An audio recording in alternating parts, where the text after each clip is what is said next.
जय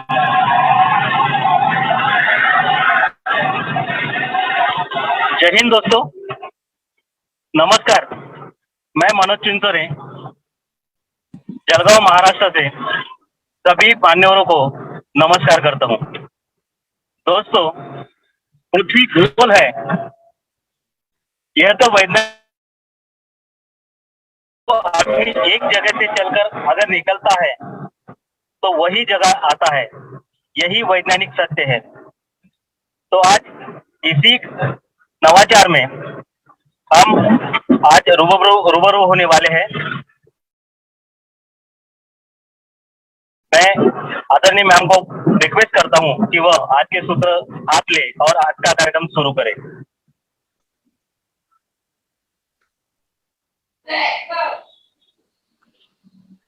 ठीक है बघू नाना।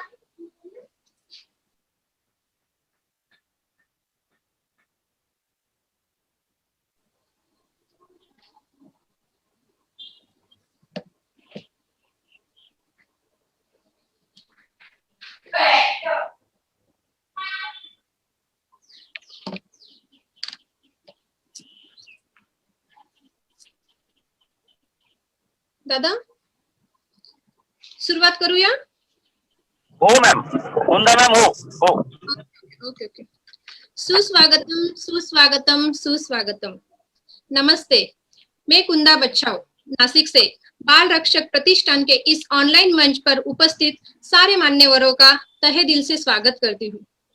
आज के इस नेशनल वेबिनार में संपूर्ण भारत से मान्यवर सहभागी है, ये देखकर हमें बहुत आनंद है। आज के नेशनल वेबिनार का विषय है एस्ट्रोनॉमी एंड ह्यूमन लाइफ। बहुत ही दिलचस्प और उपयुक्त ऐसे विषय के साथ आज हम आपके सामने आए हैं और हमारा भाग्य ऐसे कि हमारे इस विषय के लिए हमें संवादक प्राप्त हुए हैं महाराष्ट्र से आदरणीय दामोदर सोमान सर। और हमारा और बड़ा भाग्य ऐसे कि इस कार्यक्रम के लिए हमें इस नेशनल वेबिनार के कार्यक्रम के लिए मुख्य अतिथि के रूप में प्राप्त है आदरणीय गीतांजलि बोरुडे मैम, जो कि HOD of research department in SCERT Pune में है। मैं हमारे मुख्य संवादक और हमारी मुख्य अतिथि दोनों का तहे दिल से इस बाल रक्षक प्रतिष्ठान के मंच पर स्वागत करती हूँ। हमारे कार्यक्रम के मुख्य संवादक और मुख्य अतिथि तथा उपस्थित मान्यवरों का हम अपने भारतीय परंपरा के अनुसार स्वागत जरूर करेंगे, लेकिन तत्पूर्वी हमारी भारतीय संस्कृति ऐसी भी है कि किसी भी कार्यक्रम के पहले हम भगवान का स्मरण करते हैं। ऐसे ही हमारे इस वेबिनार में भी हम हमारे इस कार्यक्रम की शुरुआत ईश्वर पूजा से करेंगे। हमारी महिलाओं की शिक्षा की ज्योति जलाने वाली हमारे लिए देवता क्रांति ज्योति सावित्रीबाई फुले, इनका स्मरण करके और इनकी छवि करके हम हमारी कार्यक्रम की शुरुआत करेंगे। हम हमारे मुख्य अतिथि आदरणीय गीतांजलि मैम और हमारे मुख्य संवादक आदरणीय सोमन सर, इनको विनती करती हूँ कि आभासी रूप से वो सावित्रीबाई फुले की प्रतिमा की पूजा करें।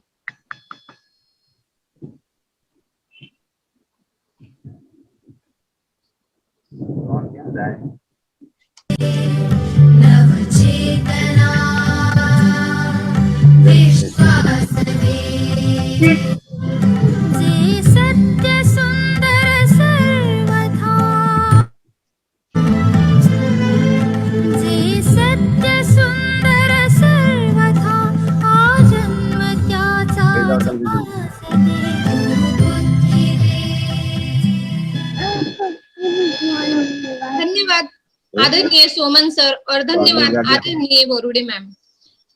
अब हम अपने कार्यक्रम को आगे ले जाते हैं। अब समय है हमारे मुख्य अतिथियों के सत्कार का।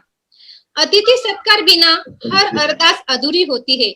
अतिथि सत्कार बिना हर अरदास अधूरी होती है। अतिथि वो फरिश्ते होते हैं जिनके आने से आस पूरी होती है, आस पूरी होती है। ऐसे ही आज के हमारे मुख्य संवादक आदरणीय सोमन सर और मुख्य अतिथि आदरणीय गीतांजलि मैम का स्वागत हम करेंगे। आज का दिन भी बहुत खूब है। आज 14 जून वर्ल्ड ब्लड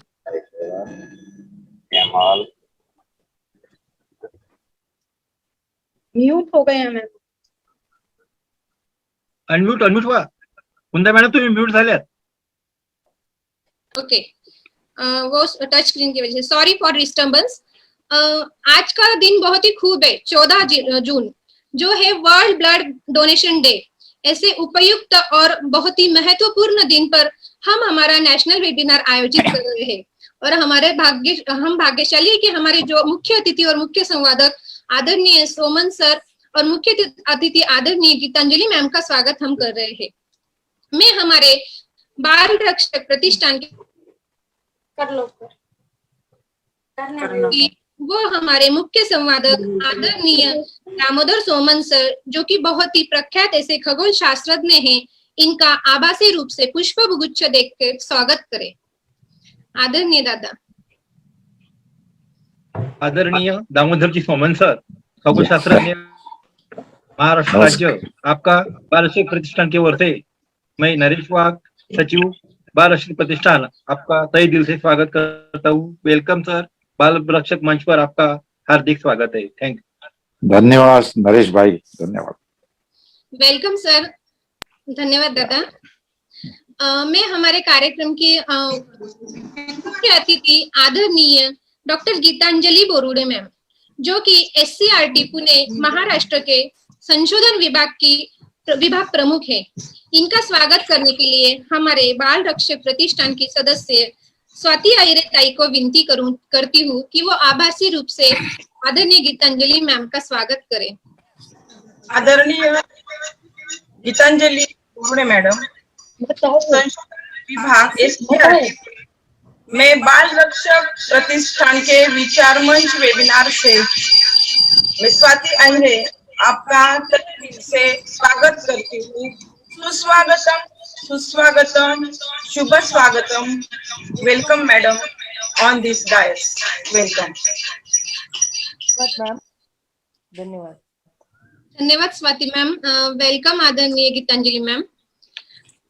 हमारे इस कार्यक्रम के लिए आज संपूर्ण भारत से और हर एक राज्य से उपस्थित श्रोतागण हैं। इन सभी उपस्थित श्रोतागणों का और फेसबुक लाइव पर भी हमारे श्रोतागण हैं, जो हम इनका भी मैं इस बाल रक्षक प्रतिष्ठान की ऑनलाइन मंच पर तहे दिल से सबका स्वागत करती हूँ। Welcome each and everyone. और हमारे कार्यक्रम को आगे ले जाती हूँ। आज का हमारा मुख्य विषय बहुत ही दिलचस्प है, इसलिए मुझे मालूम है कि आप सभी उत्सुक है ये सर को सुनने के लिए, इसलिए कार्यक्रम को आगे ले जाती हूँ। मैं आदरणीय रजनी शर्मा मैडम, जो कि दिल्ली से है, उनसे निवेदन करती हूँ कि वो हमारे आज के मुख्य संवादक आदरणीय दामोदर सोमन सर का, जो कि खगोल शास्त्रज्ञ हैं, उनका परिचय दे। Rajni Sharma ma'am. Yes ma'am. बहुत बहुत आभार कुंदा मैम। और सभी श्रेष्ठ जनों को मेरा तहे दिल से आभार और धन्यवाद। आज हमारे बीच में जो दो शख्सियत हैं, उनके बारे में दो पंक्तियां कि आलस का विदेह कर जो चले शूल की राह, आलस का विदेह कर जो चले शूल की राह, यश से झोली भर जाती, खुशी मिलती अपार। क्योंकि इन्होंने आलस को त्याग कर आगे चलते गए और इनके झोली यश से भरती गई, तो ये हमारे लिए उत्साहवर्धक है, हमारे लिए प्रेरणा स्रोत है। और ये वो शख्स हैं जिन्होंने चलते चलते राह को भी छोटा कर दिया है, चलते चलते राह को भी छोटा कर दिया। तो इनके बारे में विश्व विख्यात खगोल शास्त्री दामोदर सोमन जी का बहुत बहुत स्वागत है। आप 80 वर्षीय है, जिन्होंने VJTI कॉलेज से टेक्सटाइल पदवी प्राप्त की। आपका खगोल शास्त्र में अत्यधिक रुझान है।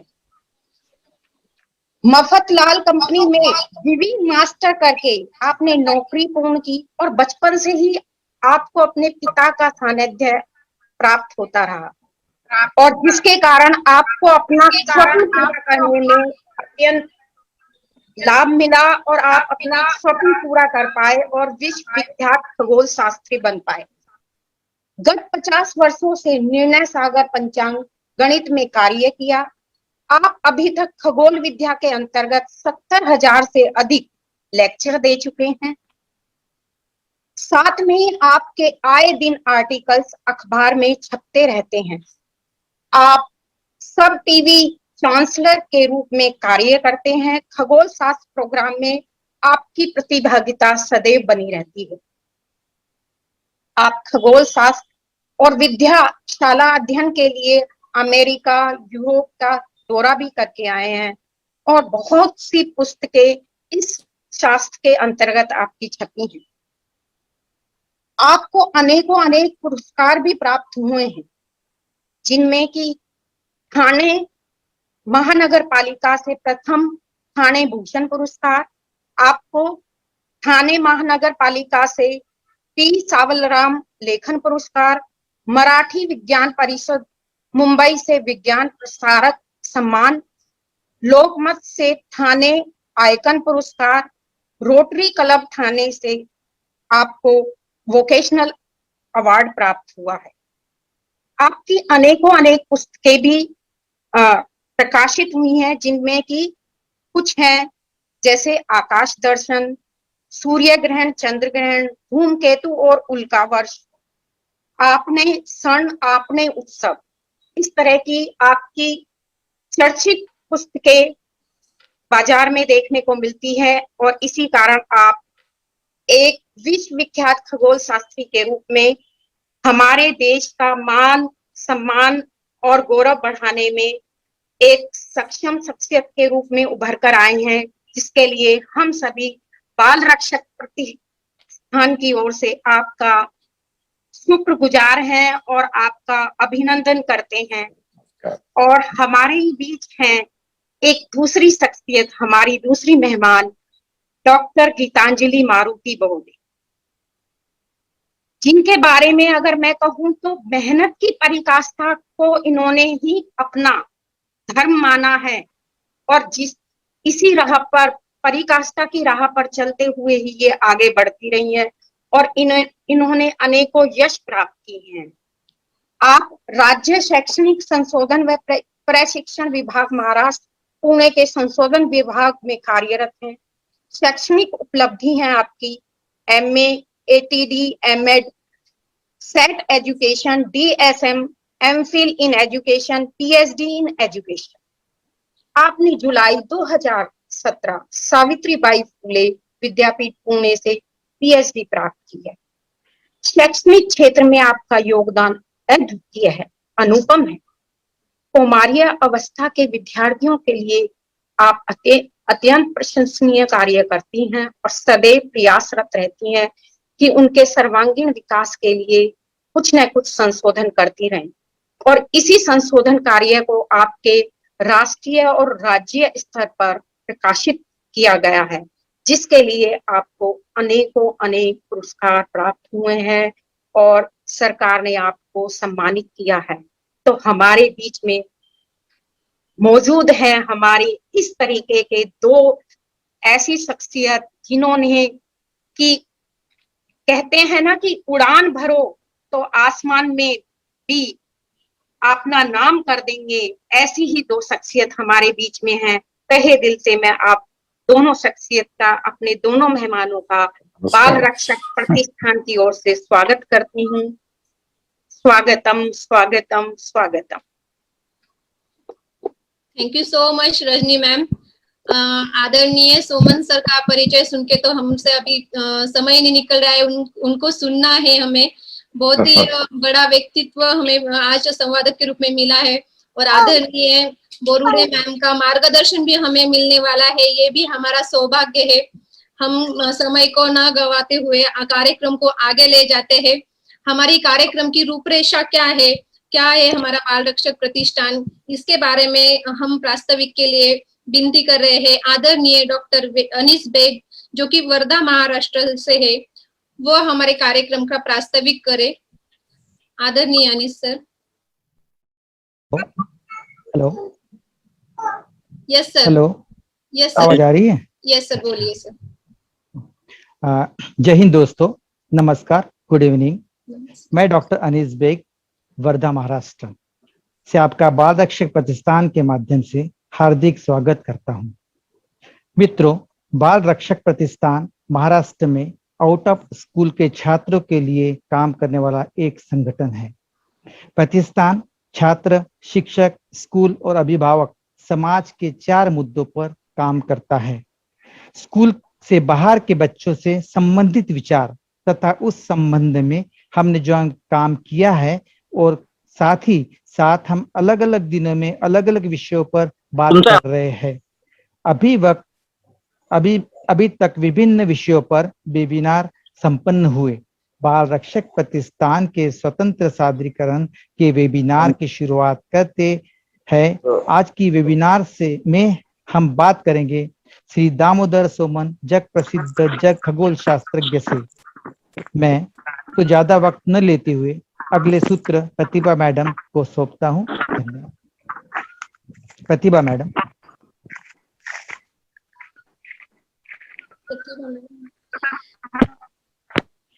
धन्यवाद सर। अगली कड़ी। धन्यवाद सर। हाँ, आपके कार्यक्रम का प्रस्तुति करने के लिए अनीस सर आपको बहुत बहुत धन्यवाद। हम अपने कार्यक्रम को आगे ले जाते हैं। हम हमारे बाल रक्षक प्रतिष्ठान प्रेसिडेंट आदरणीय रानी खेड़ीकर मैम को विनती करते हैं कि हम आज के कार्यक्रम का संवाद शुरू करें आपके माध्यम से। आदरणीय रानी मैम। नमस्कार सभी को, से प्रणाम सभी को। सोमन सर आपका बहुत बहुत स्वागत है। गीतांजलि मैडम आपका बहुत बहुत स्वागत है। सोमन सर आपने निमंत्रण स्वीकार किया और आप यहाँ पर आए, ये हमारी खुशनसीबी है। और हम सभी हमेशा सर को टीवी पर देखते हैं और आज वो हमारे साथ यहाँ प्रतिष्ठान पर मौजूद है और एक अत्यंत रोचक और महत्वपूर्ण विषय पर आज हम लोग उनसे बातचीत करने वाले हैं, जिसके लिए हम सभी बहुत उत्सुक हैं। तो ये चांद तारों आकाश की दुनिया तो हम सबकी अपनी अपनी होती है, यहाँ हर एक की अपनी एक दुनिया बसी होती है। हम बचपन से ही हम इस चीज से जितनी दूर है, हम उतने ही मन से उस सौर मंडल से करीब होते हैं। तो इसी दुनिया का वास्तव क्या है, आज हम ये जानना, हम सर से जानेंगे, बातें करेंगे और ये बहुत ही रोचक बातचीत होने वाली है। मैं ठाणे वैभव से जो रुपेश सर अगर हमसे जुड़े हैं तो वो 2 मिनट मैं चाहती हूँ कि वो हमसे सर के बारे में कुछ थोड़ी जानकारी और इस कार्यक्रम के बारे में थोड़ी सी जानकारी 2 मिनट में हमें दे देंगे। रुपेश सर आप जुड़े हैं? यस सर है मैम। नहीं है? है। रुपेश सर आप अनम्यूट कीजिए खुद को। रुपेश सर अनम्यूट कीजिए। हाँ, आवाज आता है? हाँ आता है। जो डॉक्टर सोमन जी है, जो हमारे दोस्त भी है और हमारे मार्गदर्शक भी है, उनका जो कभी टीवी पे कार्यक्रम आता था तो मैं हर रोज देखता था। बचपन से लेके आज तक मैं उनका कार्यक्रम देखते आया हूँ और खगोल शास्त्र के बारे में वो कुछ ना कुछ ऐसे बताते हैं कि उन्हें कुतूहल निर्माण होता है या जिज्ञासा निर्माण होती है उससे। और बच्चों को खगोल शास्त्र क्या है, जो ग्रह तारे हमारे हैं या कोई सूर्य ग्रहण होता है, चंद्र ग्रहण होता है, वो कैसे होता है, क्यों होता है, और उसका जो गैर समझ होता है, मतलब उसके जो अंधविश्वास के लोगों में भरा हुआ होता है, वो भी निकाल देते हैं डॉक्टर सोमन जी। और उसी तरह से वो खगोल शास्त्र को अच्छी तरह से बच्चों की तरफ लाते हैं। और उनका दूसरा एक कार्य है जो हिंदू सन उत्सव के बारे में वो बताते हैं। ये हिंदू सन उत्सव क्यों किया है, उसमें आयुर्वेद का महत्व क्या है, ये सब डॉक्टर सोमन जी बताते हैं। और ऐसे बताते हुए वो बताते हैं कि जो आसमान के ग्रह तारे हैं वो हमें कुछ तकलीफ देते नहीं है और हमारे जो हाथ के जो रेखा है उससे कुछ होने वाला नहीं है। हमारे हाथ का जो दम है, हमारे हाथ में जो ताकत है, उससे ही जिंदगी बन सकती है। ऐसे वो लोग डॉक्टर सोमन जी बताते हैं हमें। और इसलिए उनका जो सानिध्य है वो बड़ा ही मुझे प्यारा लगता है, बड़ा ही अच्छा लगता है, कुछ सीख मिलती है उनसे। और इसलिए मैंने आज रानी खेड़ी जी को बुला के आप डॉक्टर सोमन जी को लाइए कार्यक्रम में, तो आपके भारतवर्ष को उनकी जो जानकारी है उनके खगोल शास्त्र के बारे में वो आप सभी को मालूम पड़ेगी। और उसके बाद में जो भारतवर्ष में पूरा जो है उसमें शिक्षण जो क्रांति आप लोग कर रहे हैं, वो शिक्षण क्रांति में खगोल शास्त्रकों को भी आप ले जा सकते हैं, ऐसा मैंने सोचा था। इसलिए मैं रानी खेड़ीकर जी को ऐसे बोला था कि आप डॉक्टर सुमन जी का जो मुलाकात है आप करेंगे तो अच्छा है। इसलिए मुझे बहुत बड़ी खुशी है मेरे दोस्त और मेरे मार्गदर्शक डॉक्टर सुमन जी को अपने इस कार्यक्रम के माध्यम से भारतवर्ष में लाए हैं। तो मैं आपका तहे दिल से स्वागत करता हूं और मेरा जो 4 प्रश्न है वो मैं अभी पूरा करता हूं। धन्यवाद सर, धन्यवाद। अभी हम मुलाकात के लिए शुरू करते हैं। सर से प्रश्न पूछने की शुरुआत करते हैं। प्रश्न जितने स्वामी विवेकानंद जी कहते हैं कि जो प्रश्नों की जिम्मेदारी ले लेता है, जो प्रश्नों की जिम्मेदारी ले लेता है, जो अपनी त्रुटियों की जिम्मेदारी ले लेता है, वो ज्ञान और बहुत सारे ज्ञान के साथ बहुत आगे बढ़ जाता है। और जो प्रश्नों से बचता है, जो प्रश्नों से बचता है, त्रुटियों से बचने की कोशिश करता है, वो केवल अहंकार और अज्ञान को साथ लेकर बढ़ता है। तो जब तक हम अपने प्रश्नों की जिम्मेदारी नहीं उठा लेते तब तक हम कोई भी ज्ञान प्राप्त नहीं कर सकते। तो सर के आगे हम अज्ञानी ही है इस विषय में। तो आज हम प्रश्नों की श्रृंखला को, हमारे मन की शंकाओं को सर के सामने रखने की शुरुआत करते हैं। सर, मैं पूछना चाहती हूँ पहला प्रश्न कि खगोल शास्त्र को अध्ययन करना, इस शास्त्र को जान लेना, ये प्रेरणा कैसे मिली और इससे क्या लाभ हमको हो सकता है इस ज्ञान से? सर सबको प्रणाम। मुझे ये मंच पर बुलाए इसके लिए मैं आभार व्यक्त करता हूँ, धन्यवाद देता हूँ। आपने देखा होगा कि आकाश, खगोल, ये तो खुली हुई किताब है। अपने स्टडी करने के लिए किताब खोलना पड़ता है। आसमान तो खुला है, उसको खोलना नहीं पड़ता है। दूसरा चीज है वो फ्री है। अपना बुक पढ़ने के लिए पैसा लेना पड़ता है, खर्चा करना पड़ता है। आसमान तो फ्री है सबको, किसी को भी पैसा देना नहीं पड़ता है। दूसरा, अगर हम प्रवास को जाए, दूसरे गांव में जाएगा तो आकाश भी अपने साथ आ जाता है। और ये किताब पढ़ने के लिए लाइट लगता है, आसमान तो अंधेरे में पढ़ना पड़ता है। तो कितना खूबसूरत आसमान है। तो इसके बारे में मेरी जो हॉबी, ये शौक निर्माण हो गया। तो मेरे पिताजी क्रू सोमन शास्त्री, ये निर्णय सागर पंचांग वह करते थे। अभी गए 50 बरस मैं करता हूँ उनके निधन के बाद। तो पंचांग के लिए खगोल गणित होता है, ग्रहण का, ग्रह का, ये मेरे पिताजी से मैंने सीखा। और आपको बताऊं कि पिताजी के कारण वह आसमान के तारे वो मुझे बताते थे, ये प्लैनेट है, ये गुरु है, ये शनि है, ये चंद्रमा के पास आने वाला है, तो कल सुबह उठना पड़ेगा और वो देखना पड़ेगा। बचपन में सुबह उठ के वो मुझे दिखाते थे, लेकिन मुझे रुचि हो गई। लास्ट 60 to 70 ईयर्स आप देखेंगे तो 10 बरस से मुझे ये शौक हो गया और उसके कारण मेरा जीवन सुखी हो गया। मैं सबको आपको बताता हूँ, क्योंकि हमको पैसा कमाने के लिए नौकरी करना पड़ता है, दूसरे विषय पर जाना पड़ता है, लेकिन अपने को प्यारा छंद, शौक चाहिए। क्योंकि कभी तकलीफ हो जाएगी तो शौक अपने को आनंद देता है जिंदगी में। मुझे खगोल शास्त्र ने आनंद दिया, इसके लिए मेरे पिताजी ने जो सिखाया वह आपके लिए शेयर करने के लिए मैं आज आ गया हूँ। धन्यवाद सर। इस विषय का अध्ययन पिताजी की प्रेरणा से आपको रुचि निर्माण हुई और आपने इस विषय का इतना दीर्घ काल आपने इस विषय का अध्ययन किया है, तो बहुत सारी बातें जानने जैसी है। तो मैं भी पूछना चाहती हूँ कि इस विश्व का निर्माण कब और कैसे हुआ सर? हाँ, ये अच्छा सवाल है। एक मैं और बात बोलना चाहता हूँ कि एस्ट्रोनॉमी पैसा नहीं देती है, लेकिन पैसे का वापर कैसा करने का ये सिखाती है। जिंदगी कैसी अच्छी तरह से दूसरों को मदद करने का ये सिखाती है।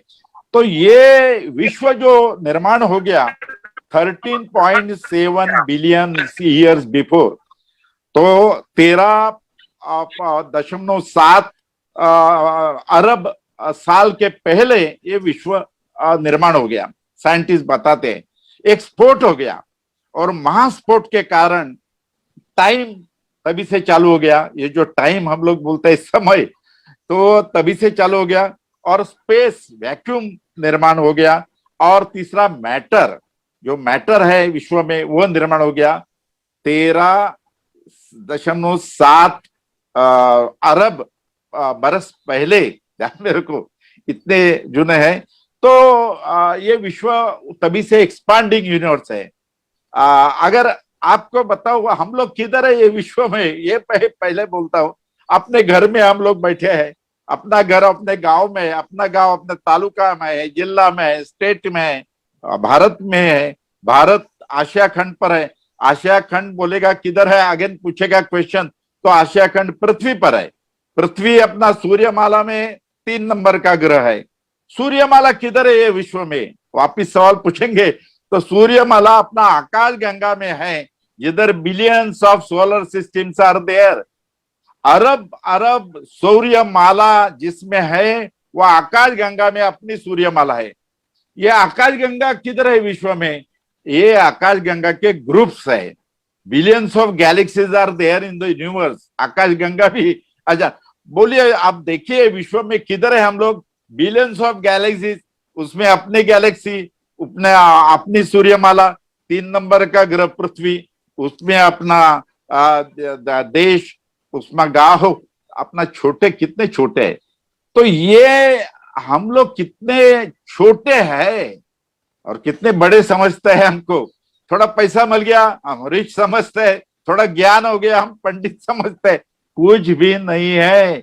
अपनी जिंदगी अगर एस्ट्रोनॉमी का स्टडी करेंगे तो कुछ भी नहीं है। We are so small, we are so tiny. हम लोग बहुत बहुत छोटे हैं। इसके लिए गर्व करने का नहीं, इसके लिए बड़े और बनने का, लेकिन बड़प्पन दिखाने का नहीं, ये है। तो ऐसे विश्व निर्माण हो गया और ये चलते रहते हैं विश्व का। टाइम तभी से चालू हो गया है। जी सर, सूर्य ग्रहण कैसे होता है और क्या आपने देखा है सूर्य ग्रहण? और एक बात सर कि सूर्य ग्रहण को लेकर बहुत सारी श्रद्धा अंधश्रद्धा समाज में, यहाँ तक कि शिक्षित वर्ग में भी देखी जाती है, बहुत सारी चीजें फॉलो भी की जाती है। तो इन सब का क्या असर, एग्जैक्टली क्या असर होता है और शास्त्रीय दृष्टिकोण क्या है? हाँ, सूर्य ग्रहण ये बहुत दिलचस्प बात है एस्ट्रोनॉमी में।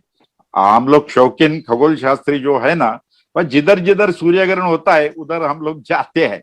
लेकिन ध्यान में रखो, सूर्य ग्रहण खाली आंख से, नंगे आंख से देखने का नहीं, उसके लिए सोलर गॉगल मिलता है, ग्रहण चश्मा मिलता है, उससे ही देखना पड़ेगा सूर्य ग्रहण।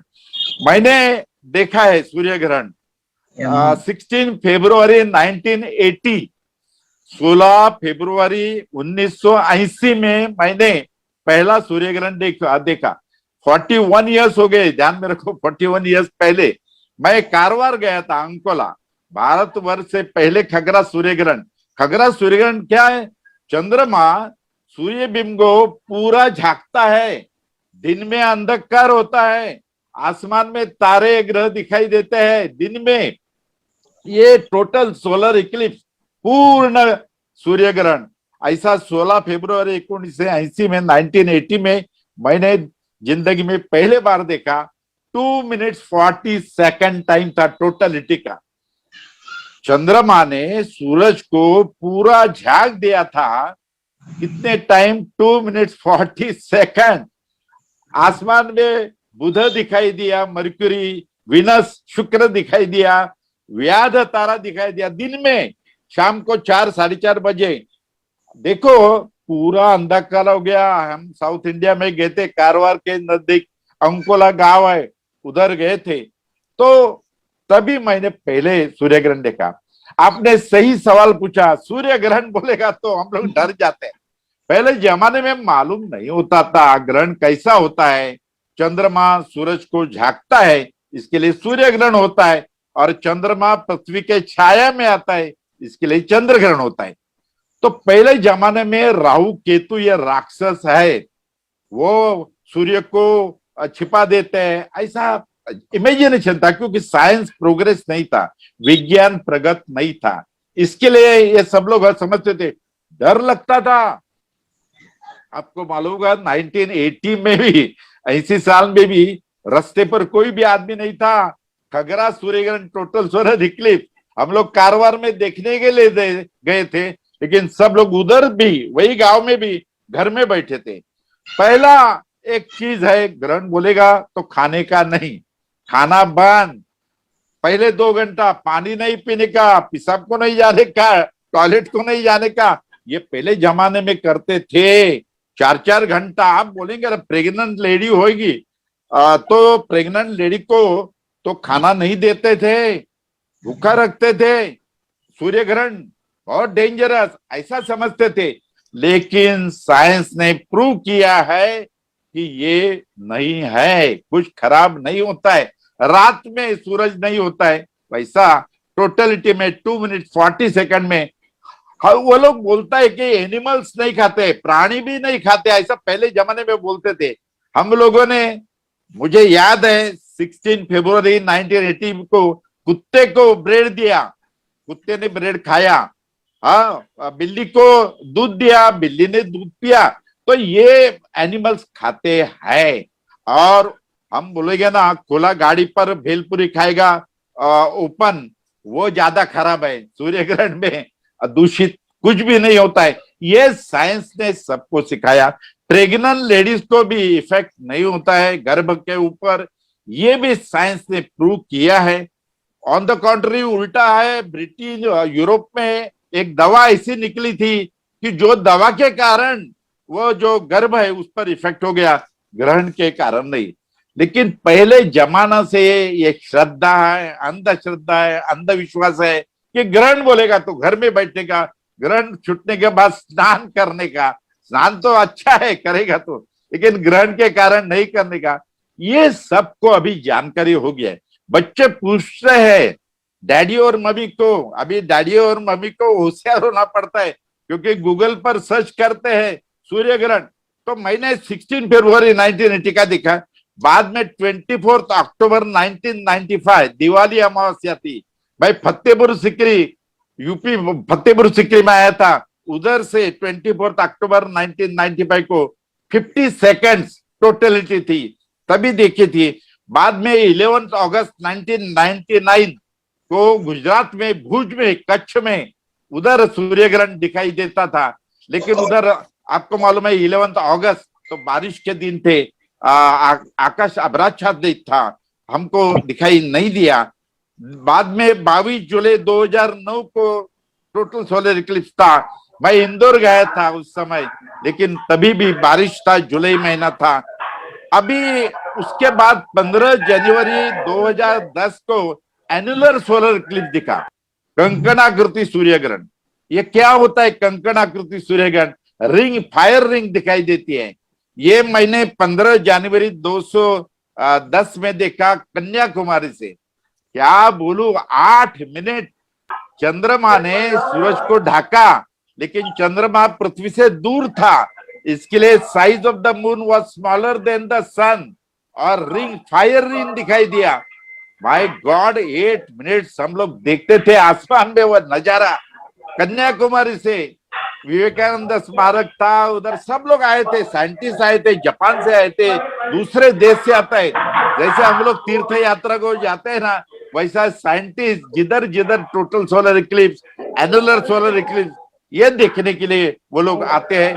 हम लोग वैसे गए थे कन्याकुमारी में 15 जनवरी 2010, और मैं अमेरिका भी गया था 20 मई 2012 को, यूएसए में एक एनुलर सोलर इक्लिप्स था, वह भी दिखाई देगी। ये सोलर इक्लिप्स गॉगल से देखने का, सोलर इक्लिप्स गॉगल से। अभी अगला टोटल सोलर इक्लिप्स कभी दिखाई देने वाला है, कैलकुलेशन तो किया है पंचांग के लिए। अगला total solar Eclipse from India visible on 20th मार्च 2034।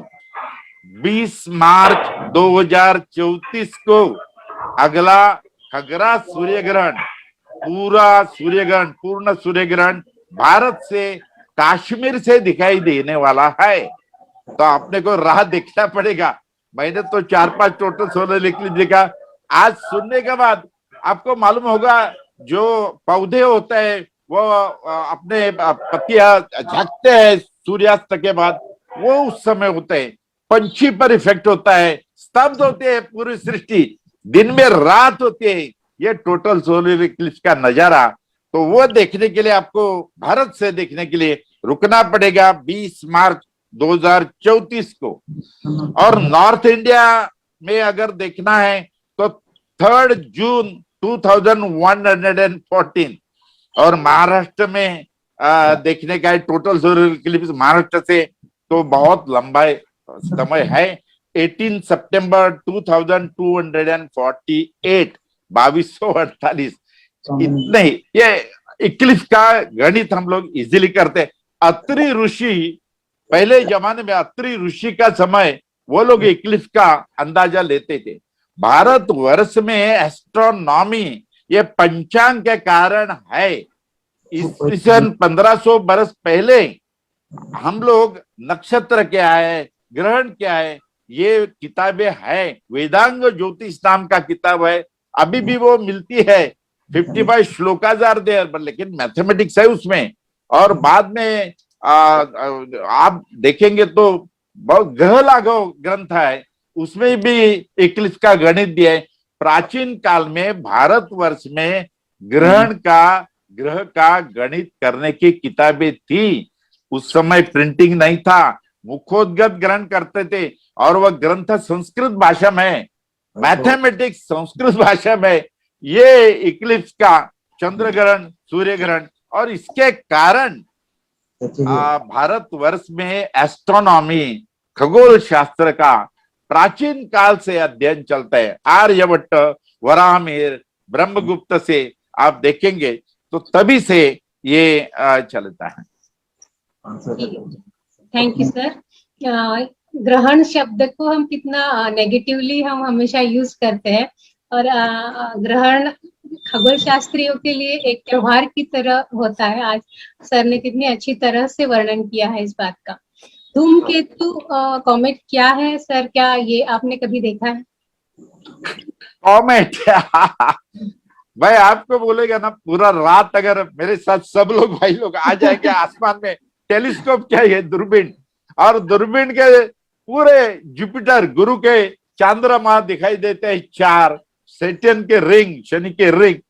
अगर पूरा रात हम लोग टेलीस्कोप के साथ रहेंगे ना, भाई क्या बोलूं, खाना भूल जाएंगे, नींद भूल जाएंगे, इतने दूर पर तारा है।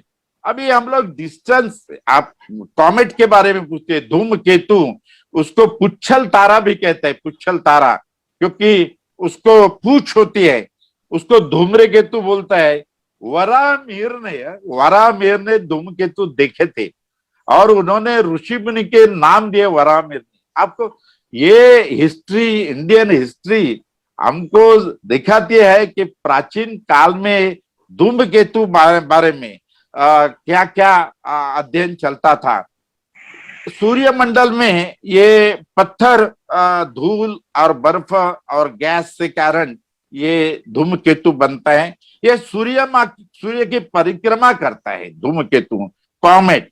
उसको 3 भाग होते हैं। तो पहला है नाभि, वो 100 मीटर से 40 किलोमीटर तक विस्तार रहता है। उसमें वापिस मैं बोलता हूँ, बर्फ होता है, धूलिकण होता है, और वायु होता है, हवा होती है, वायु। और पूछ कोमा, वो 10 लाख किलोमीटर है, और पूछ है वो पूछ 1 करोड़ किलोमीटर तक लंबाई होती है। मैंने कॉमेट देखा है 1966 में इकियासाकी कॉमेट देखा है। आप में से भी बहुत से लोगों ने धूमकेतु आसमान में दिखाई देगा। अपने इधर क्या है, सुपरस्टिशंस है, अंधविश्वास है। धूमकेतु दिखते हैं तभी राजा को अच्छा नहीं है, ऐसा पहले जमाने में सुपरस्टिशन थी, अभी नहीं है। अभी विज्ञान प्रगत हो गया है, बच्चे लोग भी अध्ययन करते हैं। 1976 में वेस्ट का धूमकेतु देखा।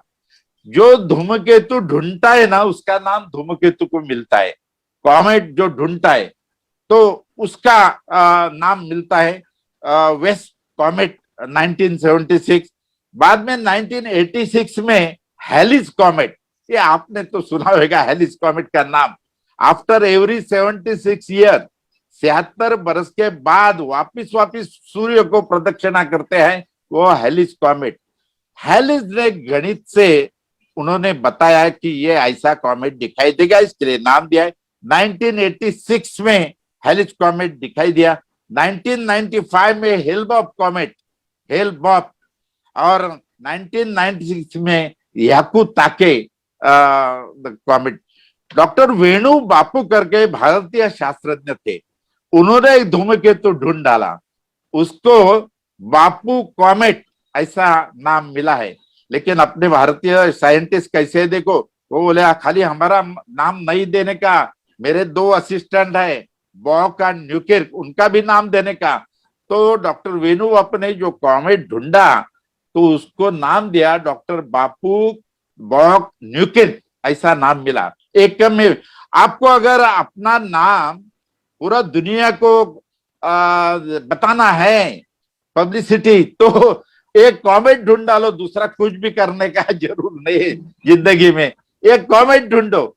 अभी डिफिकल्ट है, पहले जमाने में एयर होस्टेस ने भी कॉमेट, अपना गाय को चारा खिलाने वाला भी गुराखी ने भी कॉमेट ढूंढा है पहले जमाने में। अभी तो कंपटीशन है। तो ये अभी एक कॉमेट कभी कभी डेंजरस भी है। 1910 में हेलिस कॉमेट सब लोगों ने देखा था। 1910 लोकमान्य बाल गंगाधर तिलक मंडाले के जेल में थे, तभी स्वातंत्र्य सेनानी, तभी उन्होंने उधर से हेलिस कॉमेट को देखा था 1910 में। और उन्होंने बोला कि ये कॉमेट आदमी पर कुछ भी बुरा असर नहीं करते, ये उन्होंने उस समय बोला था। लेकिन कॉमन मान के साधारण आदमी को ऐसा लगता है आसमान में कॉमेट दिखाई दिया, धूमकेतु, तो कुछ खराब होने वाला है, ऐसा नहीं होता है। 1910 में क्या हो गया, कॉमेट की टेल, पूंछ इतनी लंबी थी कि earth has pass through tail, पृथ्वी पूंछ में से गुजर गई। आप देखो, वो लोगों ने यूरोप में सब लोगों ने, साइंटिस्ट ने बताया था कि कॉमेट के पूंछ में साइनोजेन पॉइजनस गैस है, अगर अर्थ जाएंगी तो डेंजर है। Coming Wednesday we are passing from comet tail, comet की पूंछ में से हम लोग जाने वाला था। कमिंग वेडनेसडे, अखबार ने हेडिंग दिया। वेडनेसडे के लोग उस दिन सब लोग सावध रह गए, यूरोप में, इंडिया में नहीं था, यूरोप में। और वो लोग देखने लगे कॉमेट क्या है, डर लगे। शाम कितने बजे उन्होंने टाइम दिया था, शाम को जाएंगे। लोगों ने खाना रात का पहले खाया। उस समय एक फार्मा इंडस्ट्री ने एक दवा मार्केट में लाई थी, कॉमेट पिल्स। 2 पिल्स ले लो, टैबलेट ले लो, कुछ भी नहीं होने वाला है, ऐसा बताया। लोगों ने ली है, सुपरस्टिशन था, लेकिन लोग डर गए थे। आपको मालूम है, लोग डर गए थे, पॉइजनस गैस होएगा। लोगों ने दरवाजा खिड़की सब बंद कर दिया, घर में बैठे, और कुछ भी हुआ नहीं। तो नेक्स्ट डे साइंटिस्ट को पूछा, हम लोगों को कुछ भी हुआ नहीं। साइंटिस्ट बोले कि जो साइनोजेन गैस का पॉइजन प्रमाण था बहुत कम था, डेंजरस नहीं था। यह बाद में आपको मालूम है, कॉमेट कभी कभी पृथ्वी पर, गुरु के पर कॉमेट हिट हो गया था, जैसा पत्थर होता है वैसा कॉमेट, और जुपिटर पर, और वह कॉमेट के 21 फ्रेगमेंट्स हो गए, टुकड़े, और वह गुरु ग्रह के ऊपर गए और धब्बा गिर गया गुरु ग्रह के ऊपर। एक कॉमेट पृथ्वी पर भी आने की संभावना है, टकराने की संभावना है।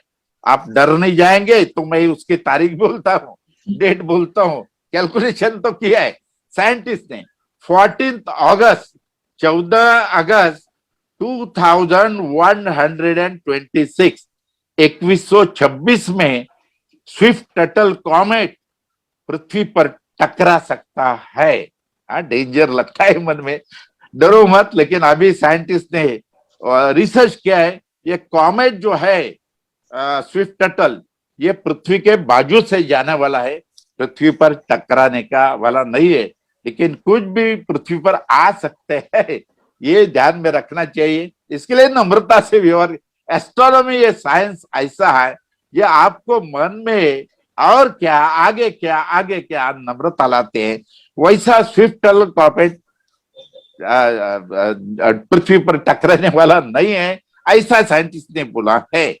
तो गए 10 बरस में मेरे ख्याल से कोई भी कॉमेट बड़ा आया नहीं है। मैं निसर्ग को प्रार्थना करता हूँ, ये बच्चे लोगों को एक कॉमेट दिखाई देना चाहिए जिंदगी में, बड़ा कॉमेट, तो उसका हेलिस कॉमेट जैसा और वैसा। ये कॉमेट के 3 मार्ग होते हैं, एक इलिप्टिकल और दूसरा दीर्घवर्तुलाकार, एक पैराबोला ने हाइपरबोला टाइप। कोई कॉमेट होते हैं वह हमेशा एक फिक्स बरस के बाद सूर्य माँ को परिक्रमा करते हैं। देखिए कॉमेट जिंदगी में देखना और उसका अध्ययन करना बहुत अच्छा है। पृथ्वी पर जल आ गया, पानी आ गया, वो कॉमेट से कभी पूछ में से पृथ्वी गई होगी, इसके लिए आ गया। हम लोगों की जिंदगी भर जीव सृष्टि पृथ्वी पर पैदा हुई, वो भी कॉमेट के कारण हो गई होगी, ऐसे भी कुछ साइंटिस्ट बताते हैं, लेकिन उसका ये नहीं है, क्योंकि प्रूफ चाहिए, साइंस में प्रूफ चाहिए, चमत्कार को साइंस में जगह नहीं है, तो इसके लिए अनुमान था। लेकिन जिंदगी में एक कॉमेट अगर सबको दिखाई दिया ना, तो मालूम पड़ता है आसमान में कैसा है। ये ऊट क्लाउड है सूर्यमाला के बाहर, उधर से कॉमेट आते हैं। जी सर, धूमकेतु, ग्रहण, ये सर ये सारी शब्द सुन के ही बहुत डरावने से लगते हैं। और सर आपके मुंह से आज हम इनकी एक अलग ही शास्त्रीय माहिती, एक अलग ही खूबसूरती इस सब शब्द को लेकर हम जान रहे हैं। बहुत ही रोचक जानकारी आप देते जा रहे हैं। अब धूमकेतु शब्द से ही मतलब शब्द में ही एक डर छिपा है, ग्रहण में ही अजीब सा महसूस होता है, शब्द उच्चारण होता है तो, लेकिन आपने इसके शास्त्रीय जो चीजें है वो खोल कर रख दी है हमारे सामने। सर अब ये अगला मैं ये पूछना चाह रही थी कि उल्का पिंड और अश्मि पिंड में क्या डिफरेंस है, ये भेद हम जानना चाहते थे। आपने उल्का तो जरूर देखी होगी जी। रात के समय जब ये आसमान में हम लोग देखते हैं, तभी तारा टूट गया ऐसा हम लोग बोलते हैं, तारा टूट गया, एक शूटिंग स्टार दिखाई देता है, एक चमक दिखाई देती है, हम लोग उसको उल्का कहते हैं। जो जल जाता है ना, उसको उल्का कहते हैं। और कोई कोई पत्थर, रॉक बड़ा है, वह जल नहीं जाता है तो पृथ्वी पर टकराता है, तो उसको मिटियोरिट कहते हैं। जल जाता है उसको मिटियोर, उल्का। और जो पृथ्वी पर टकराता है जल नहीं जाने के कारण, उसको मिटियोरिट कहते हैं, उसको अशनि कहते हैं। अभी ये क्यों जल जाता है? बहुत से टन ऊपर पत्थर है, जैसा पृथ्वी पर पत्थर है, आसमान में भी पत्थर है। वो पत्थर पृथ्वी जब भी सूरज को परिक्रमा करती है, तभी गुरुत्वाकर्षण के कारण वह पत्थर खींच लेते हैं। When they enter in the atmosphere, वह पृथ्वी के वातावरण में जब भी अंदर आते हैं, तभी ड्यू टू फ्रिक्शन, घर्षण के कारण वह जल जाते हैं और वह हम लोग आसमान में दिखाई देते हैं। ये आप देखेंगे उनके स्पीड 30 किलोमीटर पर सेकंड, इतना उसका स्पीड रहता है। और ऐसे उल्का वर्षाओं की बरस में 10-12 दिन होते हैं। ये कॉमेट जब भी जाता है ना, तभी रास्ते में वो पाषाण ये फेंक देता है, और वो पाषाण में जब भी पृथ्वी जाती है तभी वह खींच लेते हैं, और due to friction they get burn, और हमको उल्का दिखाई देती है। लेकिन पत्थर अगर बड़ा हो गया तो पृथ्वी पर टकराता है। अपना भारत देश में, महाराष्ट्र में, बुल्ढाना डिस्ट्रिक्ट में लोनार एक गांव है, उधर ऐसा एक अश्नि पाषाण आके टकराया था। कितने बरस पहले? 52,000 बरस पहले। अगर आप गए नहीं होगे ना तो क्या, ये लोणार महाराष्ट्र में है, बुल्ढाना डिस्ट्रिक्ट में है। उधर क्या क्या देखने का मैं आगे बोल दूंगा। ऐसे पृथ्वी पर 134 प्लेसेस है, 134 जगह है जिधर ऊपर से पत्थर आया और उसके कारण ये वीवर हो गया, वीवर, उल्का, अश्नि वीवर। मैंने अमेरिका में भी देखा है, एरिजोना क्रेटर, उधर तो टिकट है $12 और देखने को नहीं देते हैं, टिकट ले लो बाद में देखना पड़ता है। और अपने इधर तो फ्री है। भारत में जो लोणार गांव में जो मीटियोरिट क्रेटर है, अश्नि वीवर है, वो फ्री है। बहुत से लोग आते हैं, अभी हम लोग प्रचार करते हैं, जापान से, दूसरे देश से लोग आते हैं और वह देखने को बहुत अच्छा है। आप मीटियोरिट क्रेटर देखने का है, क्या लोणार में देखने का है, मैं बात बताता हूं आपको। अगर 52,000 बरस पहले 60 मीटर लंबा, 60 मीटर्स लॉन्ग, 20 लाख टन का वजन था, ऐसा पत्थर, रॉक भारत में, महाराष्ट्र में, लोणार गांव में गिर गया, पृथ्वी पर टकराया। 52,000 बरस पहले, 52,000 ईयर्स पहले, ध्यान में रखो। अभी हम लोग उधर जाते हैं ना इतने दिन के बाद, तो 2 किलोमीटर, 2 किलोमीटर डायमीटर का एक व्यूअर है, छिद्र है अंदर, और 150 मीटर डीप है। उसकी खोली जो है 150 मीटर, हम लोगों को नीचे जाना पड़ता है उधर जब भी जाते हैं देखने को। क्या क्या है उसमें मैं बोलता हूँ आपको, आप जरूर जाएंगे सुनने के बाद। आप जाते समय आप रेड लिटमस पेपर लेके जाओ, लिटमस पेपर स्कूल में हम लोगों ने टेस्ट किया है। बाद में मैग्नेट लेके जाओ और एक खाली पानी का बोतल लेके जाओ। नीचे 150 मीटर नीचे जाना है, वो व्यूअर में, मीटियोरिट क्रेटर में।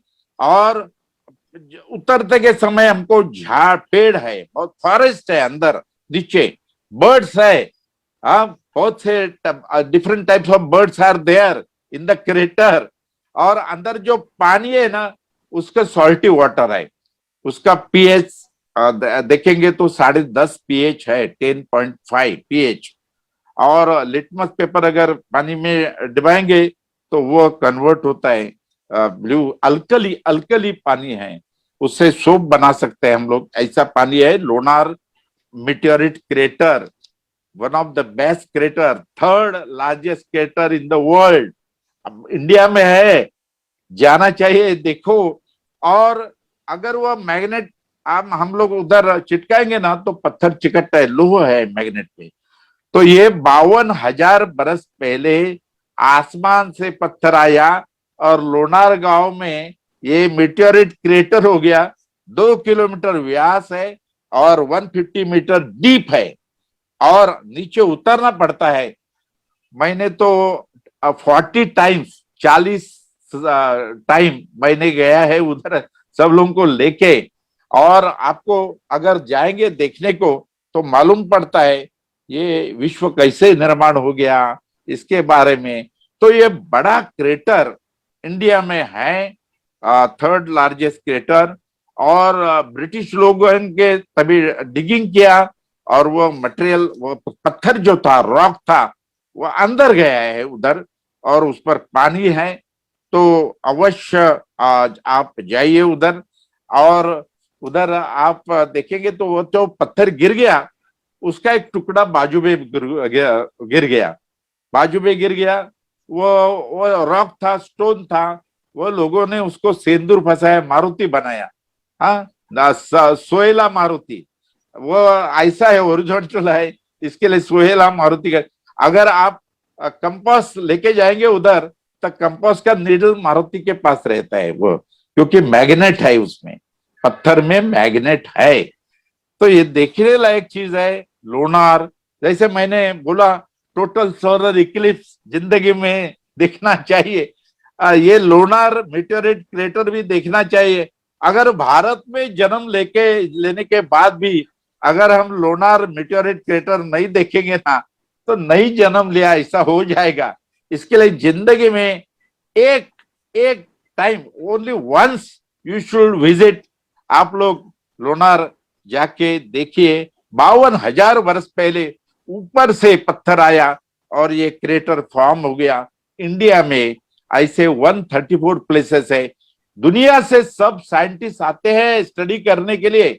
हम लोग एक उधर एमटीडीसी का होटल भी है रहने के लिए बाजू में, उधर रहने का, रात को आसमान देखने का और वो मेटेरिट क्रेटर का स्टडी करने का। मैं बोला हूं अमेरिका में मेटेरिट के $12 टिकट है, इधर फ्री है। लेकिन ध्यान में रखो ये नेचुरल गिफ्ट है, निसर्ग का ये गिफ्ट है, देन है, उसको संभालने का काम अपना है। महाराष्ट्र गवर्नमेंट भी उसको संभालने के लिए खर्चा करती है। उधर डिसिप्लिन से जाना चाहिए। खराब ये निसर्ग का देन है, गिफ्ट है, इसके लिए उसको संभालने का है। Lonar meteorite crater in India. जी सर, आपने बोलते ही ऐसे उत्सुकता बहुत जागृत हुई है कि जरूर बच्चों को लेकर हमें वहां पर विजिट करना चाहिए। और बहुत सारे लोगों ने अभी मन में मन बना भी लिया होगा मन की जरूर वहां जाएंगे। अभी अगला मैं पूछना चाहती हूँ सर कि सुपर मून और ब्लू मून कैसे बनता है। मून के बारे में तो हमारे अपने अपने बहुत सारे ख्याल होते हैं, आप शास्त्रीय दृष्टिकोण से हम जानना चाहते हैं। हाँ, चांद चांद किसने नहीं देखा, ऐसा कोई भी आदमी नहीं है। ये चांद कितना दूर है पृथ्वी से? 3,84,000 किलोमीटर, 3,84,000 किलोमीटर दूर है। लेकिन मैं बोलूं ये चांद साइंटिस्ट ने बताया है बिकॉज ऑफ टाइडल फोर्सेस, पृथ्वी पर समुद्र में जो ज्वार भाटा होती है इसके कारण चांद दूर जाता रहता है 3.8 सेंटीमीटर। एनीवे, तो मून पर मून क्या सुपर मून के बारे में आपने पूछा। सुपर मून किसको कहते हैं? अगर पूर्णिमा के दिन, फुल मून डे के दिन चंद्रमा अगर पृथ्वी के नजदीक होगा तो उसको सुपर मून कहते हैं। अभी जो चैत्र पूर्णिमा थी तभी सुपर मून दिखाई दिया। सुपर मून क्या होता है? सुपर मून ये जो है मून का साइज, चंद्रमा की जो साइज है ये 14% बिगर दिखाई देती है। 14% चंद्रमा बिगर साइज दिखाई देता है और 30% ब्राइट दिखाई देता है। इसके लिए सुपर मून देखने के लिए जो शौकीन खगोल शास्त्री है ना, वो फोटो निकालने के लिए बहुत कोशिश करते हैं। सुपर मून के बहुत बड़ा मून दिखाई देता है। चैत्र पूर्णिमा को हम लोगों ने देखा। वैशाख पूर्णिमा, अभी Vaishakh Purnima full moon day हो गया, उसी समय भी पूर्णिमा के दिन चंद्रमा नजदीक था तो सुपर मून दिखाई दिया। अभी अगला बरस, मैं तारीख बोलता हूँ, डेट दिन बोलता हूँ, आप नोट डाउन भी कर सकते हैं और देखिए देख सकते हैं। 2022 का पंचांग तो हो गया है हमारा काम। तो 14 जून और 13 जुलाई, 14 जून और 13 जुलाई को सुपर मून दिखाई देने वाला है। मून 14% बड़ा और 30% ज्यादा ब्राइट दिखाई देने वाला है। 2023 में एक भी सुपर मून दिखाई नहीं देने वाला है क्योंकि पूर्णिमा के दिन चंद्रमा नजदीक नहीं आने वाला है पूरा बरस में। लेकिन 2024 में 18 सितंबर और 10 अक्टूबर को 2 दिन पूर्णिमा के दिन चंद्रमा नजदीक आने वाला है और 14% बड़ा और 30% ब्राइटर दिखाई देने वाला है। 2025 में भी 2 टाइम है, 5 नवंबर और 4 दिसंबर के 2 दिन सुपर मून बड़ा दिखाई देने वाला है। और 2026 में 24 दिसंबर को सुपर मून दिखाई देने वाला है। सुपर मून ये एस्ट्रोनॉमी में इतना इंपॉर्टेंट नहीं है, लेकिन कॉमन आदमी के लिए ये इंपॉर्टेंट है क्योंकि मून 14% बड़ा दिखता है और 30% ब्राइटर दिखता है। ये 2 दिन बरस में जो सुपर मून जब भी होता है तभी। और अभी ब्लू मून आपने पूछा बहुत सारे लोगों को ऐसा लगता है ब्लू मून बोलेगा तो मून चंद्रमा ब्लू दिखाई देगा क्या? नहीं, ये नाम ब्लू मून रखा है। आपको मालूम है, कोई भी अपना दोस्त अपना रिश्तेदार कभी बहुत बरस के बाद मिल गया तो हम लोग क्या बोलता है, once in a blue moon मिल गया, ऐसा बोलते हैं। लेकिन once in a blue moon ये बहुत बरस के बाद आते हैं। इसके लिए अभी ब्लू मून किसको बोलते हैं, मैं उसका डेफिनेशन आपको व्याख्या बोलता हूं। एक अंग्रेजी महीने में, अंग्रेजी मास में अगर 2 पूर्णिमा होगी, 2 फुल मून डे होगी, तो सेकंड फुल मून डे को ब्लू मून कहते हैं। कोई भी साइंटिफिक नहीं है, पूर्णिमा तो पूर्णिमा के तरीके होते हैं, लेकिन सेकंड फुल मून डे अभी 2022 में नहीं है ब्लू मून। 2000 अगला बरस 2023 में 1 अगस्त और 31 अगस्त को 2 पूर्णिमा फुल मून डे आते हैं। तो इसके लिए 31 अगस्त का जो चंद्रमा होगा उसको ब्लू मून लोग कहेंगे। 2026 में 1 मई को फुल मून डे है और 31 मई को फुल मून डे है, तभी भी 31 मई को ब्लू मून दिखाई देने वाला है।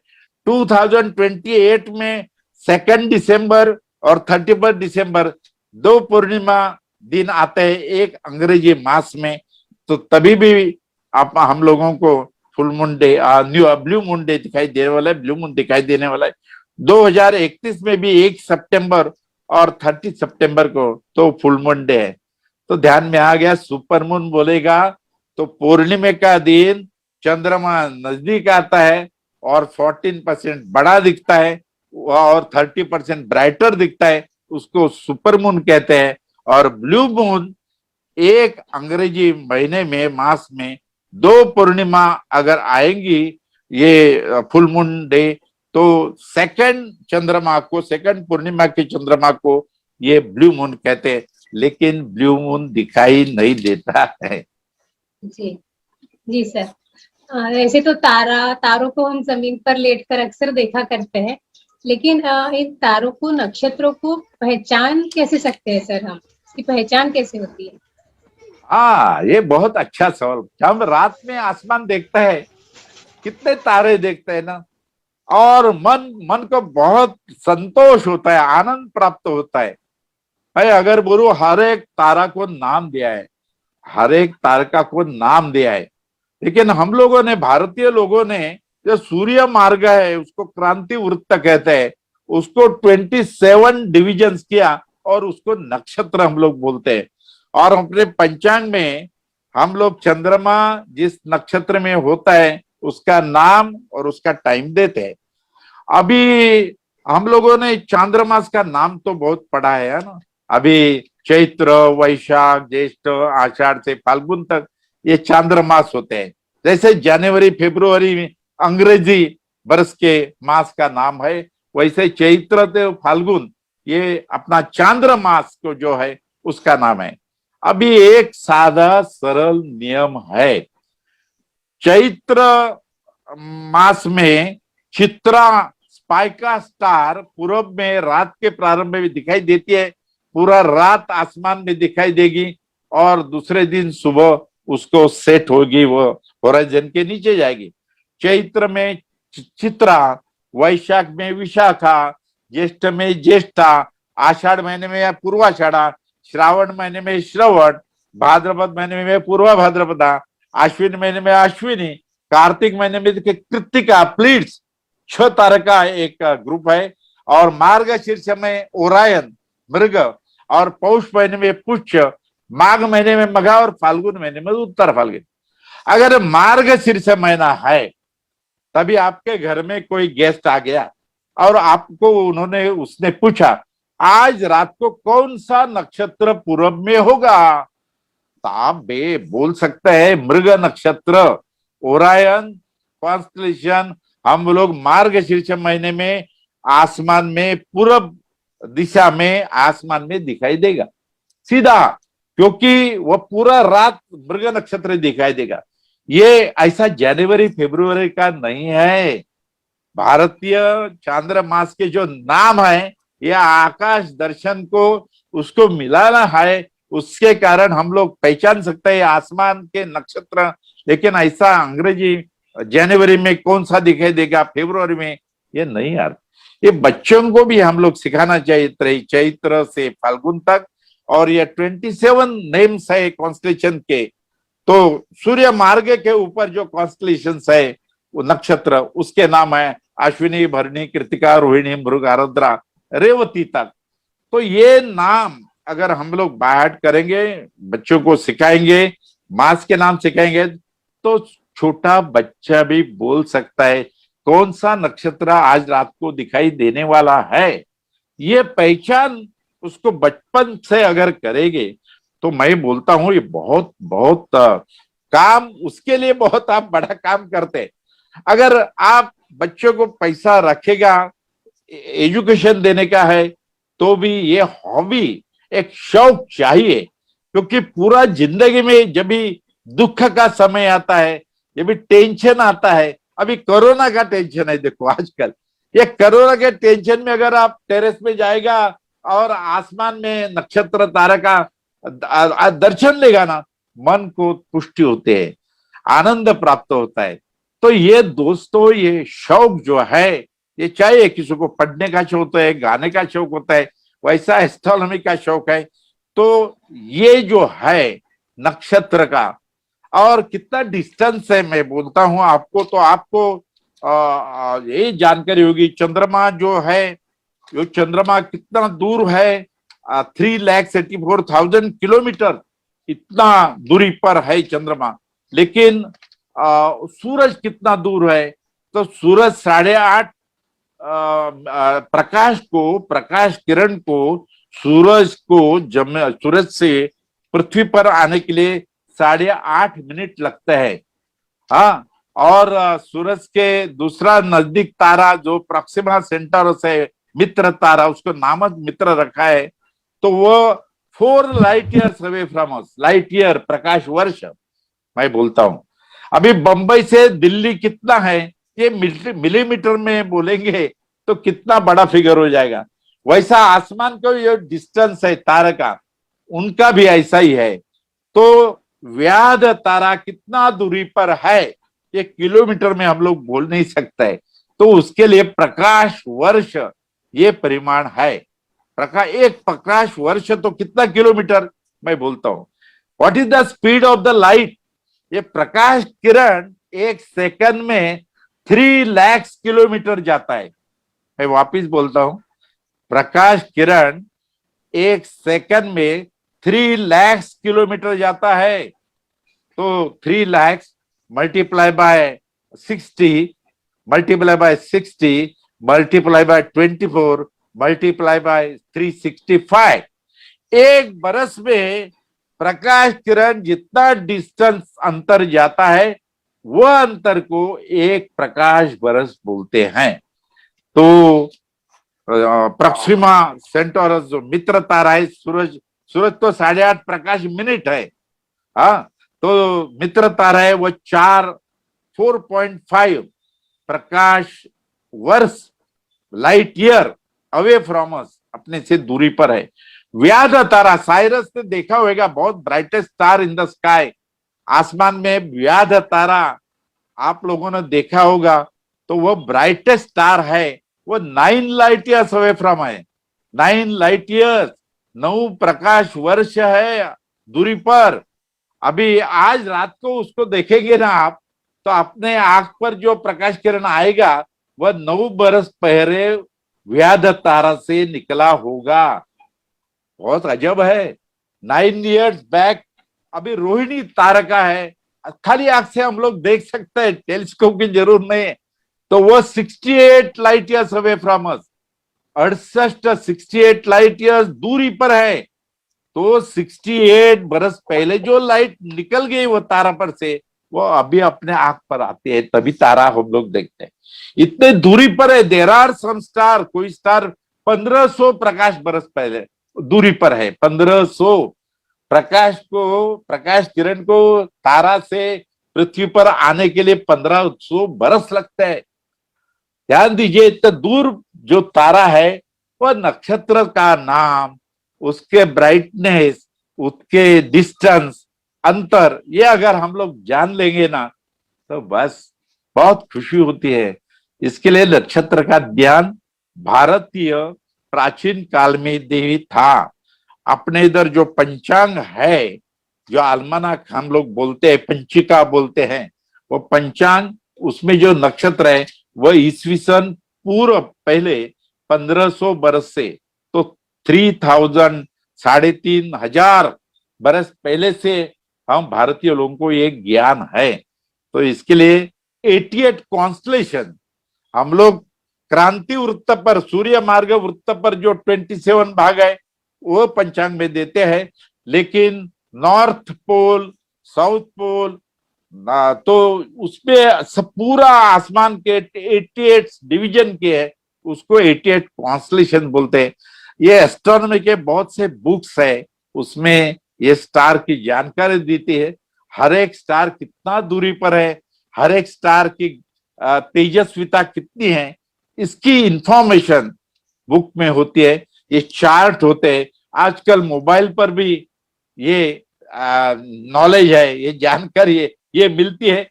आसमान का नकाशा है ना, मैप, वो भी मोबाइल पर आ जाता है। आप किधर से भी बाहर गांव जाएंगे, आसमान में देखेंगे ये स्टार कौन सा है, मन में आ गया सवाल, तो बस अपना मोबाइल पर वह ऐप लगा दीजिए, आसमान में कौन सा स्टार है उसका नाम उस पर आ जाएगा। क्या अभी साइंस से प्रोग्रेस हो गया, इसके लिए सुपरस्टिशंस मन में जो है, अंधविश्वास, अंधश्रद्धा, ये जाने के लिए एस्ट्रोनॉमी का अध्ययन करना चाहिए। मुझे सब लोग पूछते हैं, भाई पंचांग बनाता हूँ, मैथमेटिकल कैलकुलेशन करता हूँ एस्ट्रोनॉमी का, अपने ग्रह का, अपना जीवन ग्रह के ऊपर डिपेंड है क्या?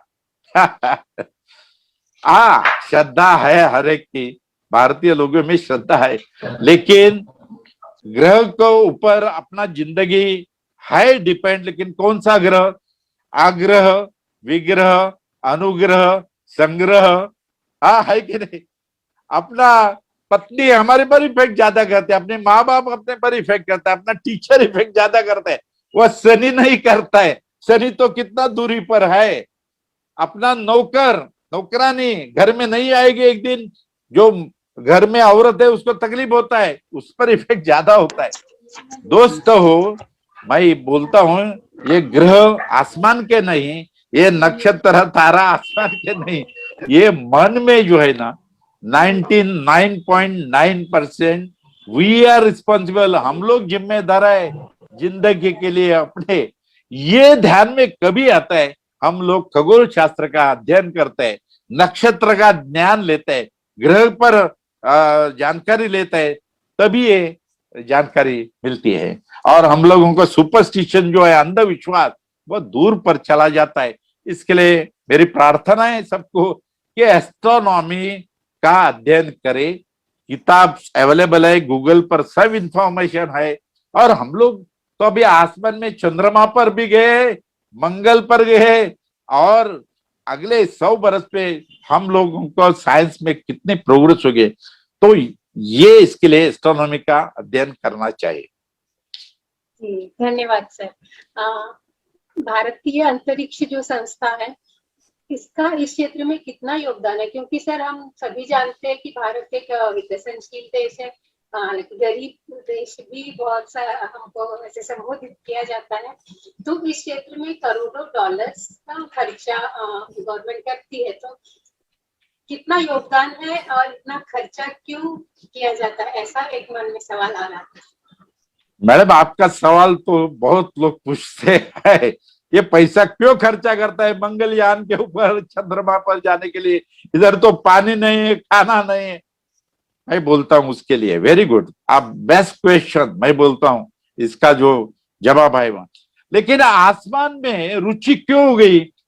आपको मालूम है, ये प्लेन, एरोप्लेन, इसका इन्वेंशन आपको मालूम है 1903 में, 1903 15 को राइट ब्रदर्स ने ये प्लेन ढूंढा, और अभी तो एरोप्लेन से सब लोग जाते हैं, उसमें नया चीज नहीं है। लेकिन ये एरोप्लेन जाते हैं, विमान जाते हैं, वो हवामान के ऊपर से जाने के लिए नहीं हो सकता है।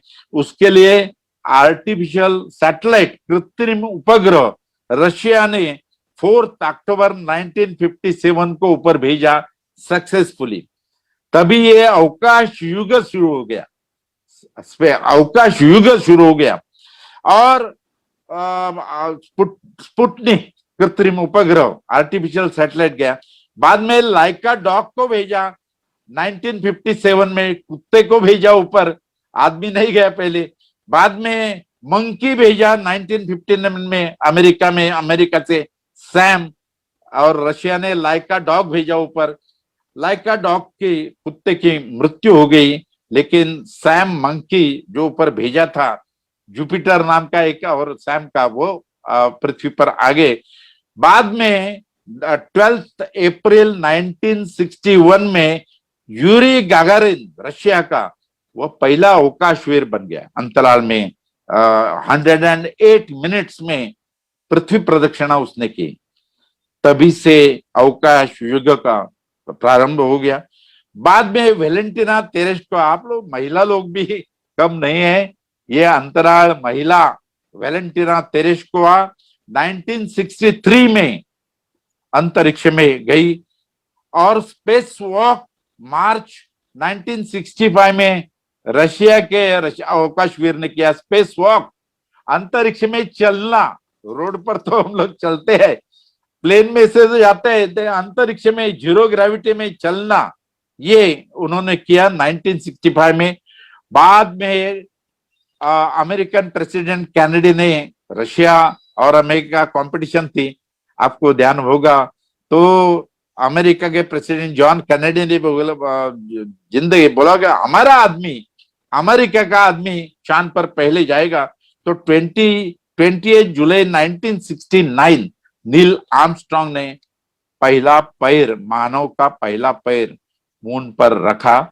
उसके साथ ऑल्ड्रिन भी थे और कॉलिंस भी थे, लेकिन वो चंद्रमा के ऊपर सफर करते थे।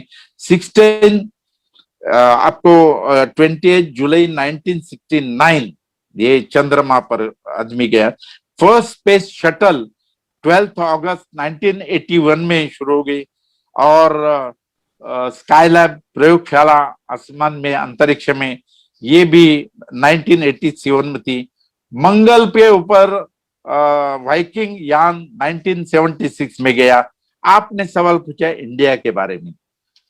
अभी भारत का जो संस्था है, Indian space research organisation, ISRO, हर एक भारतीय को अभिमान लगना चाहिए, क्योंकि we should be proud of, हम लोगों को अभिमान चाहिए, क्योंकि कम खर्चे में स्पेस में हम लोग रिसर्च करते हैं, और शांतता के लिए। लेकिन मैं बोलूं ये क्यों खर्चा करते हैं, वही सवाल पूछा आपने, तो मैं जवाब देता हूं। आपको मालूम है, जब इस पहला कृत्रिम उपग्रह आसमान में, अंतरिक्ष में गया, स्पुतनिक, तभी डॉक्टर होमी भाभा और doctor Vikram Sarabhai, 2 scientist India के, उन्होंने सोचा अगर अपना भारतवर्ष की सुरक्षा करनी चाहिए, सुरक्षा, तो उसके लिए आसमान से करनी पड़ेगी, तो हम लोगों को पीछे नहीं रहना चाहिए, तो आसमान में रिसर्च करना चाहिए। इसके लिए भारत देश को रक्षा करने के लिए, देश की रक्षा करने के लिए ये बहुत जवाब है। इसके बारे में आपने देखा होगा कि पाकिस्तान के साथ जब ये हो गया, तो हम लोगों ने जो पाकिस्तान व्याप्त कश्मीर का भाग है, हिस्सा है, उस पर अटैक किया। ये इसरो ने फाइंड आउट किया किधर है। तो ये स्पेस रिसर्च का जो है, वो इंडिया के, भारत देश के सुरक्षा के लिए इम्पोर्टेंट है। नॉट ओनली दैट, इसमें जो प्रोग्रेस रिसर्च होता है, उसका फायदा इंडस्ट्री को मिलता है। ये मैं बोलूं कि इसरो जो संस्था है, दो नाम हर एक भारतीय लोगों को ध्यान में रखना चाहिए, डॉक्टर होमी भाभा और डॉक्टर विक्रम साराभाई। इन्होंने इसरो ये संस्था शुरू की 15 अगस्त 1969। अमेरिका की नासा है, लेकिन नासा के आगे अभी इसरो है।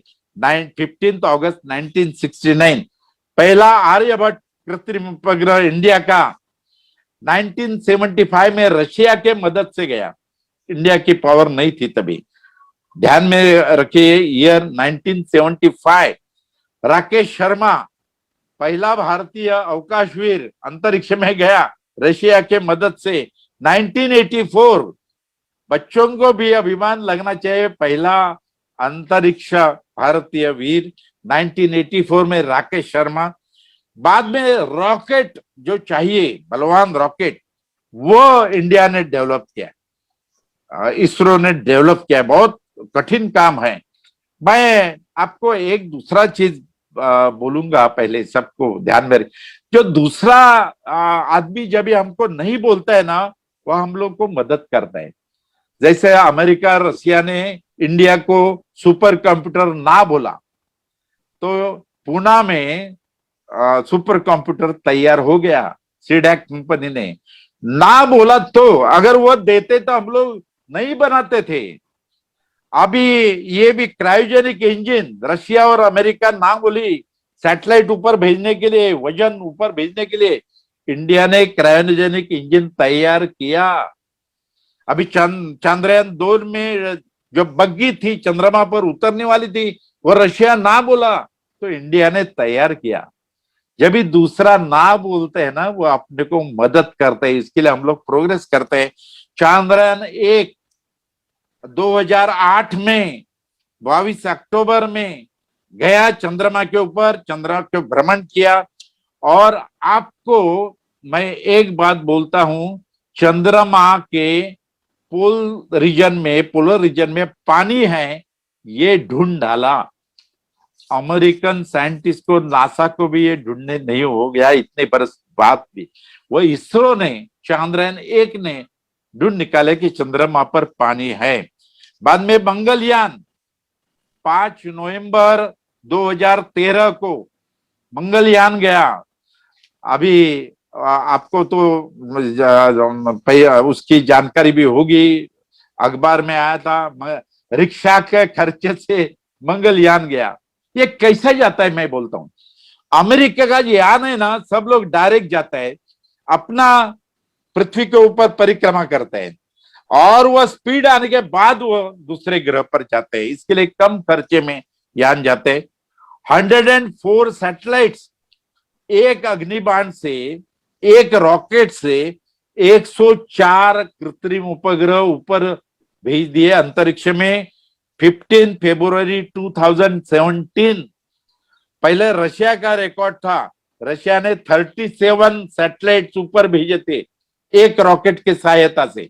उनका जो रिकॉर्ड था वो तोड़ डाला इंडिया ने, और 15 फरवरी 2017 में 104 कृत्रिम उपग्रह, आर्टिफिशियल सैटेलाइट अंतरिक्ष में एक रॉकेट से भेजा गया।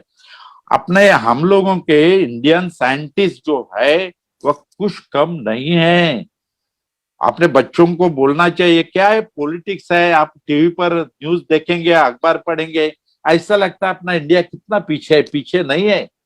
आपको शायद मालूम होगा, ये अनाज भारत में जो तैयार होता था अनाज, वह भारतीय लोगों को पूरा नहीं पड़ता था।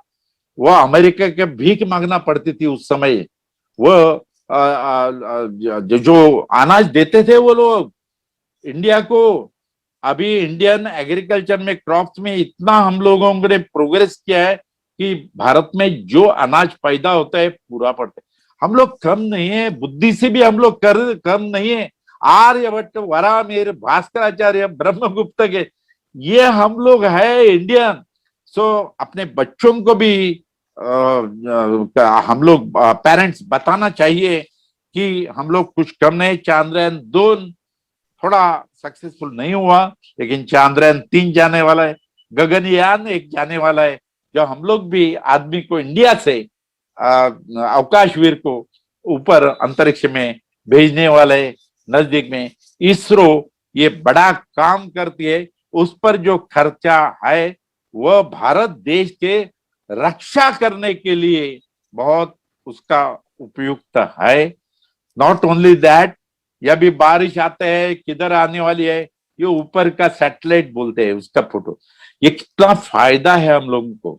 फॉरेस्ट के बारे में, बाद में ये माइंस के बारे में, पूरे क्रॉप्स के बारे में, इसका इंफॉर्मेशन ये सैटेलाइट देते हैं, आर्टिफिशियल सैटेलाइट, कृत्रिम उपग्रह।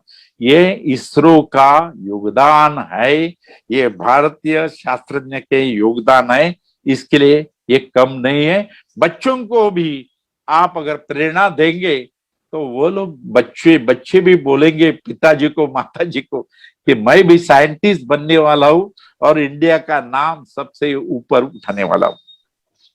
जी सर, पूरे सफर में हम इतने समय से सर के साथ अंतरिक्ष में सैर कर रहे हैं और इतनी रोचक जानकारी, महत्वपूर्ण जानकारी आज हम सर से ले रहे हैं। कार्यक्रम के हमारी बातचीत के हम आखिरी पड़ाव पर की ओर बढ़ रहे हैं। सर, एक मन में हमेशा एक सवाल रहता ही है, बच्चों के भी बड़ों के भी, कि क्या आने वाले समय में, क्या कुछ समय के अंतराल में कोई ग्रह पृथ्वी से टकराने वाला है? खगोल शास्त्र क्या कहता है इस बारे में? डरने का कुछ जरूर नहीं, ऐसे तो है, लघु ग्रह बोलता है, तो वो तो लघु ग्रह एस्ट्रॉइड बोलता है अंग्रेजी में, वो तो पृथ्वी से नजदीक जाते हैं।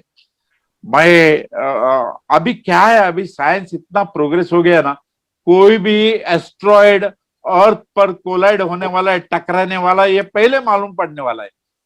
तो डरने की जरूरत नहीं है, तो पहले मालूम पड़ेगा तो हम लोग उसका डायरेक्शन भी चेंज करता है, उसके ऊपर ही टुकड़े टुकड़े कर सकता है साइंटिस्ट। तो डरने की जरूरत नहीं है। पहले जमाने में और अभी के जमाने में बहुत फर्क है।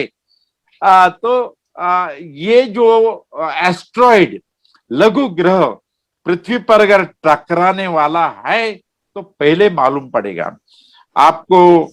तो मालूम होगा कि साइंटिस्ट लोग वॉच रखते हैं, एस्ट्रॉइड के ऊपर, लघु ग्रह के ऊपर। अगर पृथ्वी के नजदीक आने के पहले ही उसका डायरेक्शन, मार्ग बदली होगा, करेंगे। और इसके लिए कॉमेट भी पृथ्वी के ऊपर टकराने वाला नहीं है, डर नहीं है, क्योंकि ये साइंस के कारण पहले जमाने में आते थे, मीटेओरिट क्रेटर होते थे, अभी पहले ही जानकारी मिलेगी। और इसके लिए तुंगस्ता रिवर रशिया में ऐसा हो गया था, तभी साइंटिस्ट स्टडी करते हैं। लेकिन अभी नियरेस्ट अर्थ क्रॉसिंग ये एस्ट्रॉइड ये नहीं है, तो इसके लिए डरने का जरूर नहीं है। तो एस्ट्रोनॉमी ये साइंस है, चमत्कार जैसी चीज कोई भी दुनिया में नहीं है। हर एक चमत्कार के पीछे साइंस होता है, तो वो साइंस अगर समझ लेंगे हम लोग, तो वो चमत्कार नहीं रहता है। तो साइंटिफिक एटीट्यूड बच्चों में निर्माण करनी चाहिए। पेरेंट्स उसको, बच्चों को बर्थडे के दिन कोई गिफ्ट देते हैं। मैं सब पेरेंट्स को विनती करता हूँ, रिक्वेस्ट करता हूँ कि एक साइंस की किताब दे दीजिए अपने बच्चों को। एक बर्थडे के दिन एक साइंस की किताब अगर अपने बच्चों को देंगे आप लोग, तो शायद अपना बच्चा बड़ा साइंटिस्ट बन सकता है। तो ये बहुत बहुत बड़ी बात है। तो इसके लिए पेरेंट्स ने भी सुधरना चाहिए। उन्होंने अपने मन में जो सुपरस्टिशंस है वो निकाल देनी चाहिए, अंधविश्वास निकाल देनी चाहिए। बच्चों के सामने साइंटिफिक एटीट्यूड रखनी चाहिए। और ये बच्चे लोग ऑब्जर्व करते हैं पिताजी को, माताजी को, और वो ऑब्जर्वेशन में अगर उनके मन में अंधविश्वास बचपन से आ गया तो वो बढ़ने वाला है। इसके लिए शायद अपना बच्चा भारतीय शास्त्रज्ञ बन सकता है, इंडियन साइंटिस्ट बन सकता है।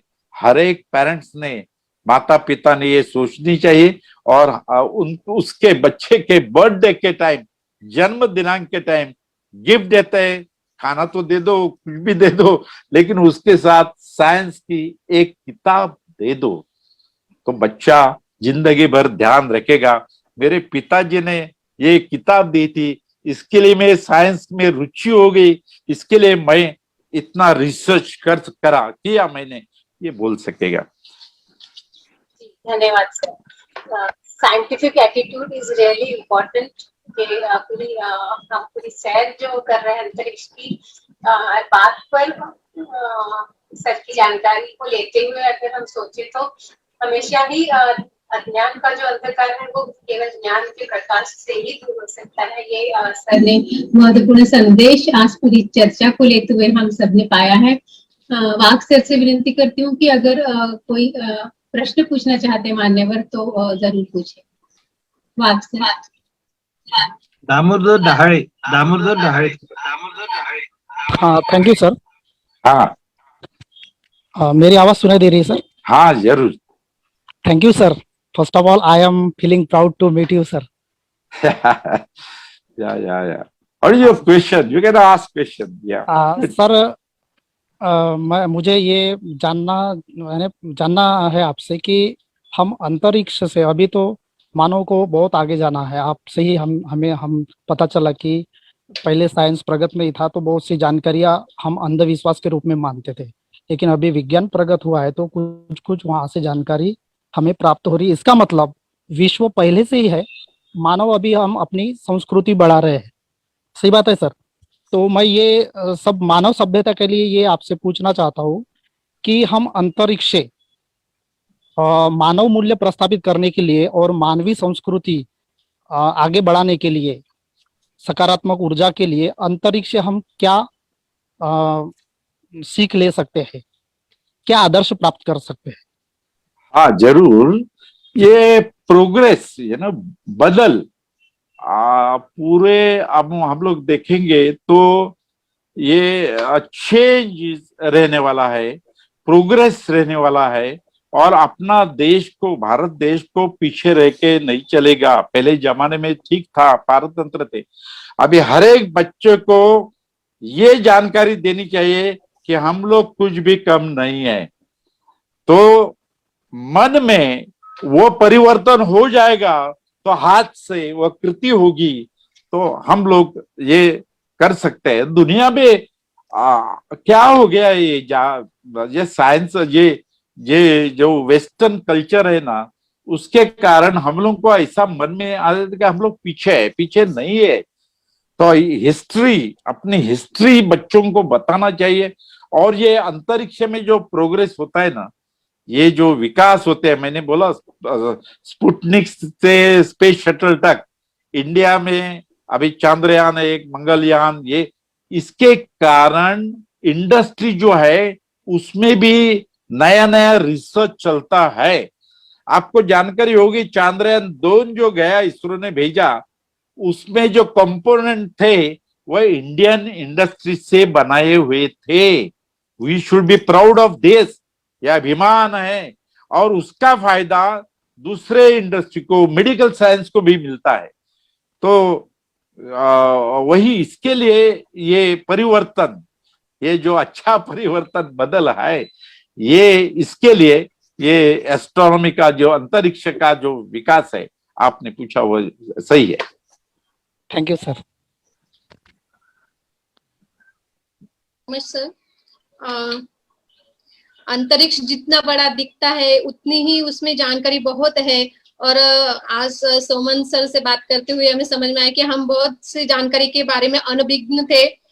जैसे कि सर ने आज अपने इस संवाद में पूरी बातें कवर हुई है, इसरो उपग्रह और भविष्य में आकाश में होने वाले बहुत सारे बदलाव, और इसके साथ सुपर मून, ब्लू मून, बहुत सारी बातें हमें पता चली सर। नो डाउट ये सेशन हमारे बच्चों के लिए भी बहुत जरूरी है। वो फेसबुक लाइव लिंक से हम हमारे छात्रों को और बच्चों को भी बिल्कुल सुनाएंगे। इतनी जानकारी हमें आज आपसे बात करते हुए मिले। Thank you so much. मैं रूपेश सर से और खास करके आदरणीय रानी मैम, नरेश दादा को बहुत धन्यवाद देना चाहूंगी कि आज के वेबिनार में आदरणीय सोमन सर को बुला के आपने हम सबका ज्ञान मनोज दादा बढ़ाया। मनोज दादा मी एक प्रश्न विचारू इच्छितो. यस यस, सवाल लेने वाले हैं हम किसी के।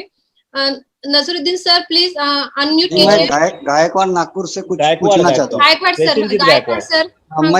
मैं दिखूंगा नहीं लेकिन मेरी आवाज सुनाई देगी आपको. जी जी ओके ओके जी. मैं सोमानी सर का बहुत धन्यवाद करता हूँ. यही से मैंने थोड़ा लेट सुना आपको, मैं फेसबुक पे जाकर देख लूंगा, और जो भी मैंने सुना बहुत ही रोचक रहा, और हमारी जो वैज्ञानिक सोच है उसको बढ़ावा देने के लिए अच्छा रहा. मैं आपसे एक इस दौर में कुछ पूछना चाहता हूँ. वो अच्छा ऐसा है कि हमारे शैक्षिक एजेंडे में, मतलब हमारे शैक्षिक धोरण जो है, राष्ट्रीय शैक्षणिक धोरण में भी वैज्ञानिक दृष्टिकोण का परिपोष हो, ऐसा सोचा गया है. और वैसे हम हमारे अभ्यासक्रम पाठ्यक्रम में भी वैसे घटक को सम्मिलित करते हैं, विज्ञान की सोच बच्चों में बढ़ाते हैं. लेकिन जब भी हम कोई बड़ा काम करते हैं राष्ट्रीय स्तर पर, जैसे कि इसरो का आपने नाम लिया, और कोई और बड़ा काम करते हैं, उससे कुछ हमारी परंपराओं को जोड़ देते हैं. क्या वो परंपराएं भी वैज्ञानिक है? जैसे कि हम कहीं आपने सुनाया, आपने बोला कि हमें हमारा उपग्रह छोड़ने के लिए रशिया की मदद लेनी पड़ी, लेकिन अभी हमने जो हमारा यान छोड़ा, उससे कई देशों ने हमारी मदद ली, और कई देशों के उपग्रह उसके साथ हमने जोड़े और छोड़ दिए. ये हमारी प्रगति है, यह हमारा विकास है. लेकिन क्या इससे परंपराओं को जोड़कर उसमें कुछ कथा की जाए या उसमें कुछ सत्यनारायण किया जाए, ऐसा भी हमने किया? क्या वो सच है? क्या सच है तो क्या वो है? आपका सवाल बहुत महत्व का है. इसके लिए कि कॉमन आदमी को ये मन में आता है. जी, ध्यान में रखिए, मन एक चीज है, मन, माइंड, और माइंड को कंसंट्रेट करने के लिए, एकाग्रता लाने के लिए, या इसे कॉमन आदमी को भी मन को एकाग्रता के लिए ये थोड़े दिन ये करना पड़ेगा. जिंदगी आदमी की सोच है ना, एक जनरेशन में नहीं बदल सकती. बहुत जनरेशन, 2-4 जनरेशन जाना पड़ेगा. आपने देखा कि वो अंतरिक्ष में भेजते हैं, उसकी पूजा भी पहले करते हैं, नारियल फोड़ते हैं और बाद में भेजते हैं. मन हर एक को, वो संस्था को नहीं, लेकिन जो कॉमन आदमी देखता है उसके मन में ये एकाग्रता लाने के लिए थोड़े जनरेशन, 1-2 जनरेशन तक ये तो चलती रहेगी. ये श्रद्धा, उसको शब्द है श्रद्धा. अभी एस्ट्रोलॉजी और एस्ट्रोनॉमी में भी फर्क है. Astronomy science of the universe, और एस्ट्रोलॉजी प्रेडिक्शन जिंदगी में. लेकिन वो श्रद्धा, हर एक आदमी की श्रद्धा और सोच अलग अलग है. इसके लिए थोड़े जनरेशन, 1-2-3 जनरेशन ये रहने वाला है. बाद में अगले, इसके लिए मैं साइंटिस्ट को एक बात रिक्वेस्ट करना चाहता हूं, ऐसा कुछ मेडिसिन निकाले, इंजेक्शन निकाले, कि जो इंजेक्शन देने के बाद आदमी जैसा आदमी के साथ बर्ताव करेगा. ऐसा कुछ करो. ऐसा कुछ इंजेक्शन निकालो, ऐसे कुछ दवा निकालो, वो देने के बाद आदमी नीति से रहेगा, भ्रष्टाचार नहीं करेगा, दूसरों को मदद करेगा. ऐसी कुछ दवा निकालो, ऐसी हो भी जाएगी, ऐसी दवा भी आएगी. वो इलेक्शन के पहले कैंडिडेट को देना पड़ेगी वो दवा. भ्रष्टाचार करेगा नहीं, वो नीति से रहेगा, उसका इफेक्ट 5 बरस रहेगा. ऐसा भी कर सकते. खाली उसको नहीं देने का, उसके रिश्तेदार को भी देना पड़ेगा. सब लोग ऐसे अगर दवा निकली ना. अपना धर्म क्या कहते हैं? मानव का धर्म यही कहते हैं कि मानव ने दूसरे मानव के साथ मानवता से बर्ताव करे. ये इजी नहीं है. महात्मा गांधी जी को पूछा एक ने, आप बोलते हैं सत्य बोलो, सत्य बोलो, सत्य किधर बोलते हैं? ये हर धर्म का एक्सपेक्टेशन है, और वो हम शायद उसको पूरा नहीं कर पाते. बराबर. फॉलोअर्स सर, जो ओरिजिनल धर्म कोई भी है खराब चीज सिखाता ही नहीं. लेकिन बच्चों के ध्यान में रखो, बच्चों को पेरेंट्स सिखाते हैं, तभी पहले से अगर नीतिमत्ता से जिंदगी उसको मन में लाए, संस्कार उसको करेंगे ना, तो मेरे ख्याल से समाधान, आनंद, कितना भी पैसा हो, आदमी कभी संतोषी है क्या? नहीं है। अब भाई वही बोलता हुआ आपने जो सच जलाया, एक 2-4 जनरेशन ये रहने वाला है पूजा पाठ, और उसका बाद में आदमी को ध्यान होएगा। अभी ये कोरोना के कारण मंदिर बंद है, हाँ, तो भगवान किधर है? भगवान हॉस्पिटल में काम करता है। भगवान किधर है? वो रोड पर पुलिस के यूनिफॉर्म में काम करता है। भगवान किधर है? वो मेडिकल शॉप में दवा देता है। भगवान किधर है? अभी नर्स के जो सिस्टर है हॉस्पिटल में, वार्ड बॉय है, उसके रूप में है। मालूम हो गया कि नहीं होगा? जी, थैंक यू। अभी हाथ साफ करने का कितने टाइम संस्कार बोलते थे, माँ बाप नहीं करते थे, अभी हाथ साफ करते हैं। अभी साबुन लगाते हैं, हाथ साफ करते हैं, दूरी रखते हैं, नमस्कार करते हैं, शेक हैंड नहीं करते हैं।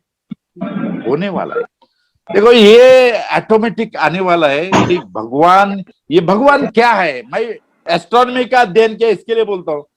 ये जो चैतन्य है, चैतन्य अभी कीटी है, मूंगी है, वह चलती है, अगर हम लोग उसको दबाएंगे तो चैतन्य चला जाएगा। हाँ, जिंदा आदमी और मरेला आदमी, इसमें जो चैतन्य, ये भगवान है। ये चैतन्य चरा चरा में है। ये साइंटिस्ट अभी तक चैतन्य बना नहीं सकेगा। डेड आदमी को लाइव नहीं कर सकते, उसको जिंदगी, of course there is no impossible world in the science. Impossible word का स्पेलिंग भी क्या है? आई एम पॉसिबल है कि नहीं? आई एम पॉसिबल, लेकिन इम्पॉसिबल नहीं है। लेकिन अभी तक ये है, इसके लिए नेक्स्ट जनरेशन को, बच्चों को, पेरेंट्स को, मेरी जिम्मेदारी, रिक्वेस्ट पेरेंट्स को है, माँ बाप को है, साइंटिफिक एटीट्यूड निर्माण करो। आपने इंट्रोडक्शन में पहले बोला सवाल, क्या, क्यों, ये पूछने दो बच्चों को। आपको, मेरी 80 उम्र है, 80 इयर्स, मेरी हिम्मत नहीं थी पिताजी को सवाल पूछने की। हाँ, आपको मालूम है लास्ट जनरेशन में पिताजी को क्या सवाल पूछेंगे, उसके साथ बैठने का भी नहीं था। अभी बच्चे बहुत होशियार हो गए हैं। बच्चे माँ बाप को पूछते ये तुम क्या करते हो? अभी बच्चे डरते नहीं है। इसके लिए माँ बाप को सुधारना चाहिए, बच्चों के मन में साइंटिफिक एटीट्यूड निर्माण करना चाहिए। बर्थडे के दिन साइंस का बुक देना चाहिए। अगर साइंटिस्ट बच्चा होगा तो बस माँ बाप की कृतार्थता है। Thank you so much sir, बहुत अच्छा समाधान हुआ हमारे सवाल का। अब हम हमारे कार्यक्रम को आगे लेके जाते हैं। समय की पाबंदी है हमारे पास, तो इसलिए मैं अभी हमारे आज के कार्यक्रम के मुख्य अतिथि आदरणीय डॉक्टर गीतांजलि मैम, इनको विनती करती हूँ, जो कि SCRT पुणे से है, उनको विनती करती हूँ कि आज के प्रस्तुति के बारे में हमें अपना संक्षिप्त मत व्यक्त करें और हम सबको मार्गदर्शन करें। आदरणीय गीतांजलि मैम। धन्यवाद आप सबको कि इतना सुनहरा मौका आज सबको प्रदान किया है। आज हमारे बीच में जो आज के प्रमुख संवाददाता है आदरणीय सोमन सर, कि जिन्होंने आज हमारे सबकी सैर करा दी। आज अवकाश की सैर हम सबने घर बैठे बैठे की है, ऑनलाइन में, और ये लॉकडाउन में हमें कहाँ पे भी जाने की अभी परमिशन नहीं है, लॉकडाउन में है हम लोग, फिर भी आज हम पूरी दुनिया की नहीं तो पूरे अवकाश की सैर सर के साथ करके आए हैं। तो ये बहुत अच्छा मौका आज ये बाल रक्षक प्रतिष्ठान ने सबके लिए प्रस्तुत किया है, और मेरा अहोभाग्य है कि इस मौके का मैं भी एक हिस्सेदार हूँ, साक्षीदार हूँ। तो सबसे पहले कि जिन्होंने ये आयोजन किया है, जो बाल रक्षक प्रतिष्ठान महाराष्ट्र में कार्यरत है, उनको मैं, उनके टीम को मैं पहले शुक्रिया कहना चाहूंगी कि इतने अच्छे वेबिनार्स आप रख रहे हैं। सभी टीचर्स जो सिर्फ महाराष्ट्र से नहीं तो पूरे इंडिया से यहाँ से जुड़ रहे हैं इस प्रतिष्ठान से, तो उनके लिए ये बहुत अच्छा, जो दिमाग के लिए जिसको खाना कहेंगे हम, वो आप लोग दे रहे हैं।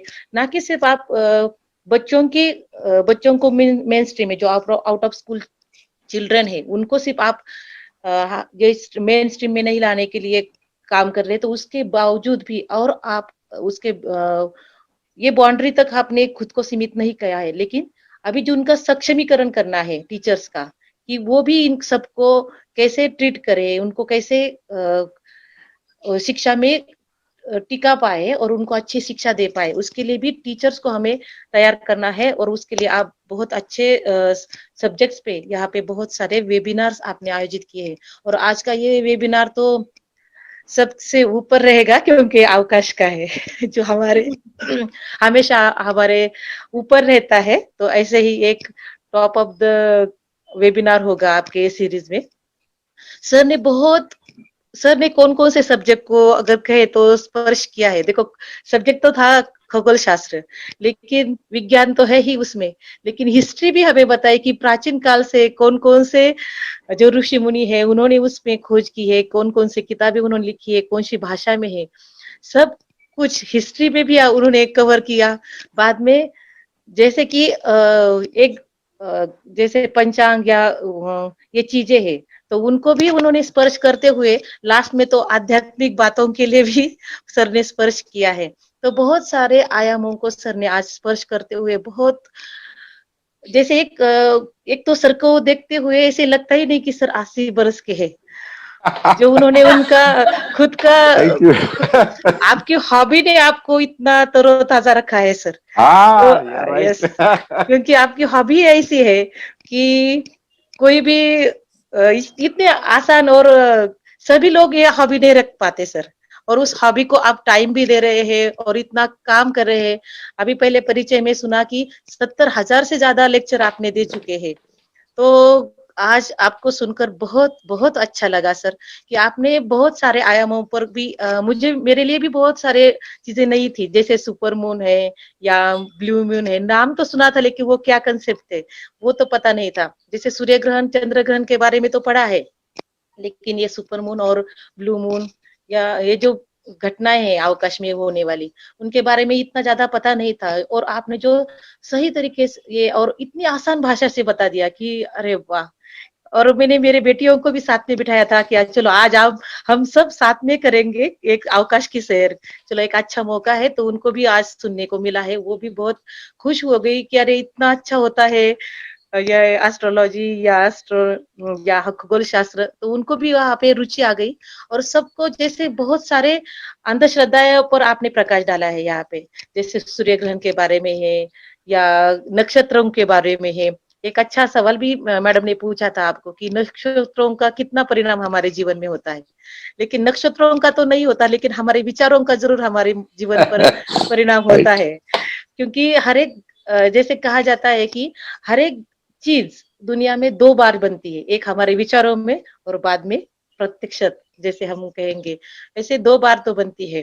तो वैसे ही हमारे विचारों का प्रभाव हमारे जीवन में बहुत ज्यादा होता है। सर ने उनके जीवन में उनके जो सकारात्मक विचार है उनको दिशा दी, और आज हमारे सामने है और हम उनसे सुन रहे हैं, उन्होंने जो अनुभव किया है।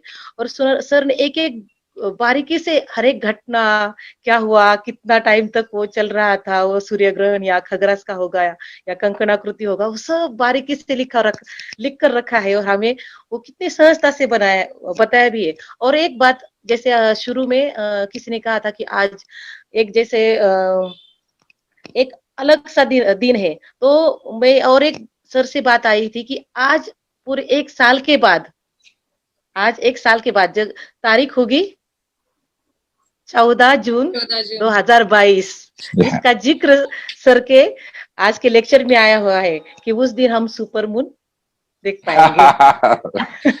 तो ये भी एक गौरव की बात है।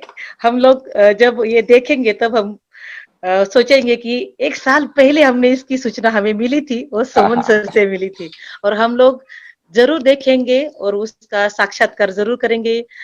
याची दिही याची डोळा, जैसे हम मराठी में कहते हैं। तो उस तरीके से हम भी अब देखना शुरू करेंगे। और जो सर ने वो मराठी में ने हम जिसको बोलते हैं चांद्रमास, जो सर ने और एक उसका पहलू भी बता दिया कि कैसे उसके साथ नक्षत्र जुड़े हुए, वो भी बहुत अच्छा लगा सर। आपकी जैसे अभी उनका टाइम का थोड़ा सा इशू है, नहीं तो हम सुनते ही रहते, इतना अच्छा लग रहा था कि बहुत अच्छा। और जैसे है ना कि सामने तो जैसे ज्ञान के देवता ही बैठे, लेकिन उनको क्या प्रश्न पूछे, क्या पूछे और कौन से बातों के लिए हम उनसे मालूमात करें। तो ये भी बहुत बड़ा स्किल है जो हमारे आज के जो जिन्होंने आपको मुलाकातकार थे, जिन्होंने आपको क्वेश्चन पूछे, उन्होंने बहुत ही बखूबी से सवाल निकाले थे ताकि सब आयामों पर प्रकाश डाल सके। प्रकाश वर्ष की भी आज की जो संकल्पना है वो भी बहुत अच्छी और क्लियर हो गई सर। बहुत बहुत आज जैसे एक सकारात्मक दृष्टिकोण तो मिला ही है जीवन को देखने का। जैसे आपका शुरू में ही जो आपने बताया कि कहाँ पर है हम, कितना हमारा अस्तित्व है, तो वहां से ही हमारा जो अहम है जीवन में, तो वो बाहर निकल जाता है और हमारे आध्यात्मिक, हमारी खुद की जो उन्नति है वो शुरू हो जाती है। इसलिए मैंने कहा कि आध्यात्म को स्टार्ट से लेकर एंड तक आपने उसमें पिरोया भी है, बहुत सिंपल भाषा में और सही तरीके से, जैसे चैतन्य ही ईश्वर है। बहुत मन को भाया सर ये सब बातें आपकी। और मैं सबसे गुजारिश करूंगी कि ये जो सेशन है वो ज्यादा से ज्यादा शेयर करें और हमारे बच्चों को भी दिखाए, ताकि एक लाइव सेशन का जो आनंद है तो वो रिकॉर्डेड सेशन में तो ले सकते हैं। और जो सर ने बताया अभी कि साइंटिफिक एटीट्यूड होना चाहिए, बच्चों में होता भी है।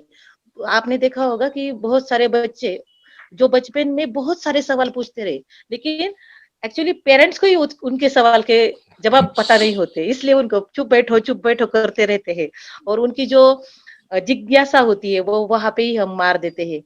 हमें अभी ये बदलना होगा पेरेंट्स करके या टीचर्स को भी, कि अगर हमें उसका सही जवाब पता नहीं है तो हम उनको बोल सकते हैं, हाँ बेटा मुझे पता नहीं है लेकिन मैं ये ढूंढ कर जरूर बताऊंगी।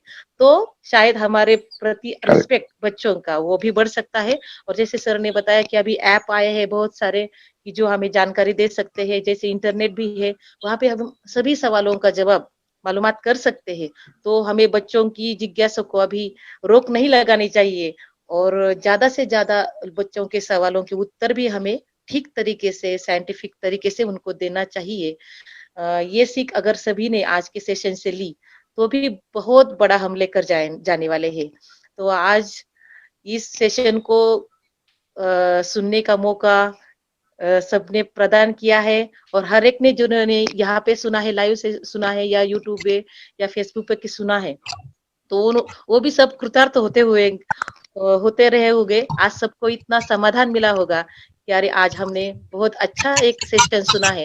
और इसके लिए मैं फिर से एक बार बाल रक्षक प्रतिष्ठान का तहे दिल से शुक्रिया अदा करती हूँ और यहाँ पे मेरी वाणी को पूर्ण विराम देती हूँ। धन्यवाद। धन्यवाद आदरणीय मैम।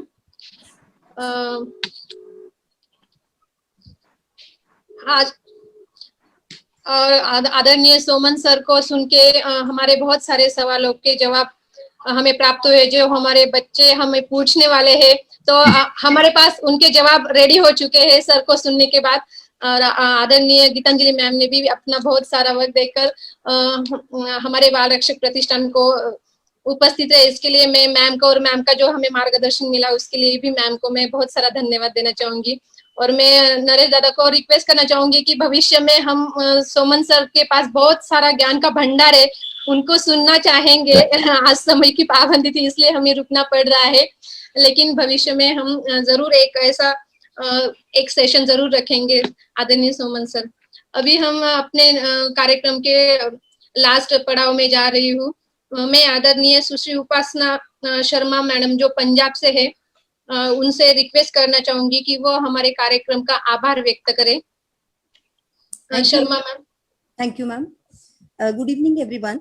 जैसा कि हर कार्यक्रम के अंत में आभार प्रकट करने की प्रथा है, इसलिए इसी प्रथा का अनुसरण करते हुए मैं उपासना शर्मा पंजाब से सर्वप्रथम बाल रक्षक प्रतिष्ठान मंच को नमन करती हूँ और इस संगठन के आदरणीय सदस्यों का नमन करती हूँ जिन्होंने इतने ही अच्छे, और हम बहुत ही भाग्यशाली लोग हैं जिन्होंने इतने ज्ञानवान विद्वान पुरुष को आज हमारे समक्ष किया। और मैं आदरणीय, इनका नाम है आदरणीय सुश्री दामोदर सोमन सर का आभार प्रकट करती हूँ जिन्होंने एस्ट्रोनॉमी एंड ह्यूमन लाइफ विषय पर बहुत ही बहुमूल्य जानकारी दी। इन्होंने हमें ये भी बताया कि 16 फरवरी 1980 में इन्होंने फर्स्ट सोलर एक्लिप्स देखा, जबकि तब हम बहुत ज्यादा छोटे होंगे। इसके बाद मैं डॉक्टर गीतांजलि बरोड़े, प्रमुख संशोधन विभाग SCERT पुणे महाराष्ट्र का धन्यवाद करती हूँ, आभार प्रकट करती हूँ। आदरणीय स्वाति अहिरे मैम का आभार प्रकट करती हूँ। आदरणीय कुंदा मैम को अच्छे संचालन के लिए आभार प्रकट करती हूँ। आदरणीय डॉक्टर रानी खेडेकर मैडम का आभार प्रकट करती हूँ जिन्होंने ही बहुत ही अच्छी प्रश्नों की श्रृंखला से हमें ज्ञान के भंडार से अवगत कराया। और रुपेश पवार सर का मैं बहुत आभार प्रकट करती हूँ जिन्होंने ज्ञान के भंडार सोमन सर के इस मंच से जोड़ने का कार्य किया है। रजनी शर्मा का मैं बहुत आभार प्रकट करती हूँ, मैम रजनी शर्मा जी। और डॉक्टर अनीश बैग का भी मैं बहुत बहुत धन्यवाद करती हूँ। और आदरणीय गुरुजनों एवं अध्यापक साथियों का बहुत बहुत आभार प्रकट करती हूँ। और एक बार मैं फिर सभी रिस्पेक्टेड का नाम लेना चाहती हूँ। Respected Kunda ma'am, respected Damodar Soman sir, respected Manoj sir, respected Naresh sir, respected ma'am Gitanjali Borode ma'am, respected Swati Ahire ma'am, respected Rajni Sharma ma'am, respected Dr. Anish Beg sir, respected Dr. Rani Khedekar ma'am, इनका मैं तहे दिल से आभार प्रकट करती हूँ। और जितने भी ग्रुप के सदस्य हैं और फेसबुक के साथ जुड़े जितने भी सदस्य हैं मैं उनका आभार प्रकट करती हूँ। Thank you all. Now I hand over the programme to Mrs Kunda ma'am for further proceeding. Thank you all. Thank you so much ma'am. बहुत सुंदर आयोजन था और बहुत सुंदर आज का हमारी शाम और हमारा वेबिनार बहुत ज्ञानदायी हमें प्राप्त हुआ। प्रेरणात्मक व्यक्तित्व हमारे बीच में रहे। आप सभी हमारे कार्यक्रम को बाल रक्षक प्रतिष्ठान को जुड़े, हमारे सोमन सर से ज्ञान बटोरा, इसलिए सबका मैं तहे दिल से धन्यवाद कहना चाहूंगी। और ऐसे ही हमारे बाल रक्षक प्रतिष्ठान को जुड़े रहे, नए नए विषयों के साथ हम आपसे मिलते रहेंगे और आपका ज्ञान बढ़ाते रहेंगे। तब तक मैं सबको धन्यवाद देती हूँ और आज का कार्यक्रम यहाँ खत्म हुआ, इसे जाहिर करती हूँ। Thank you.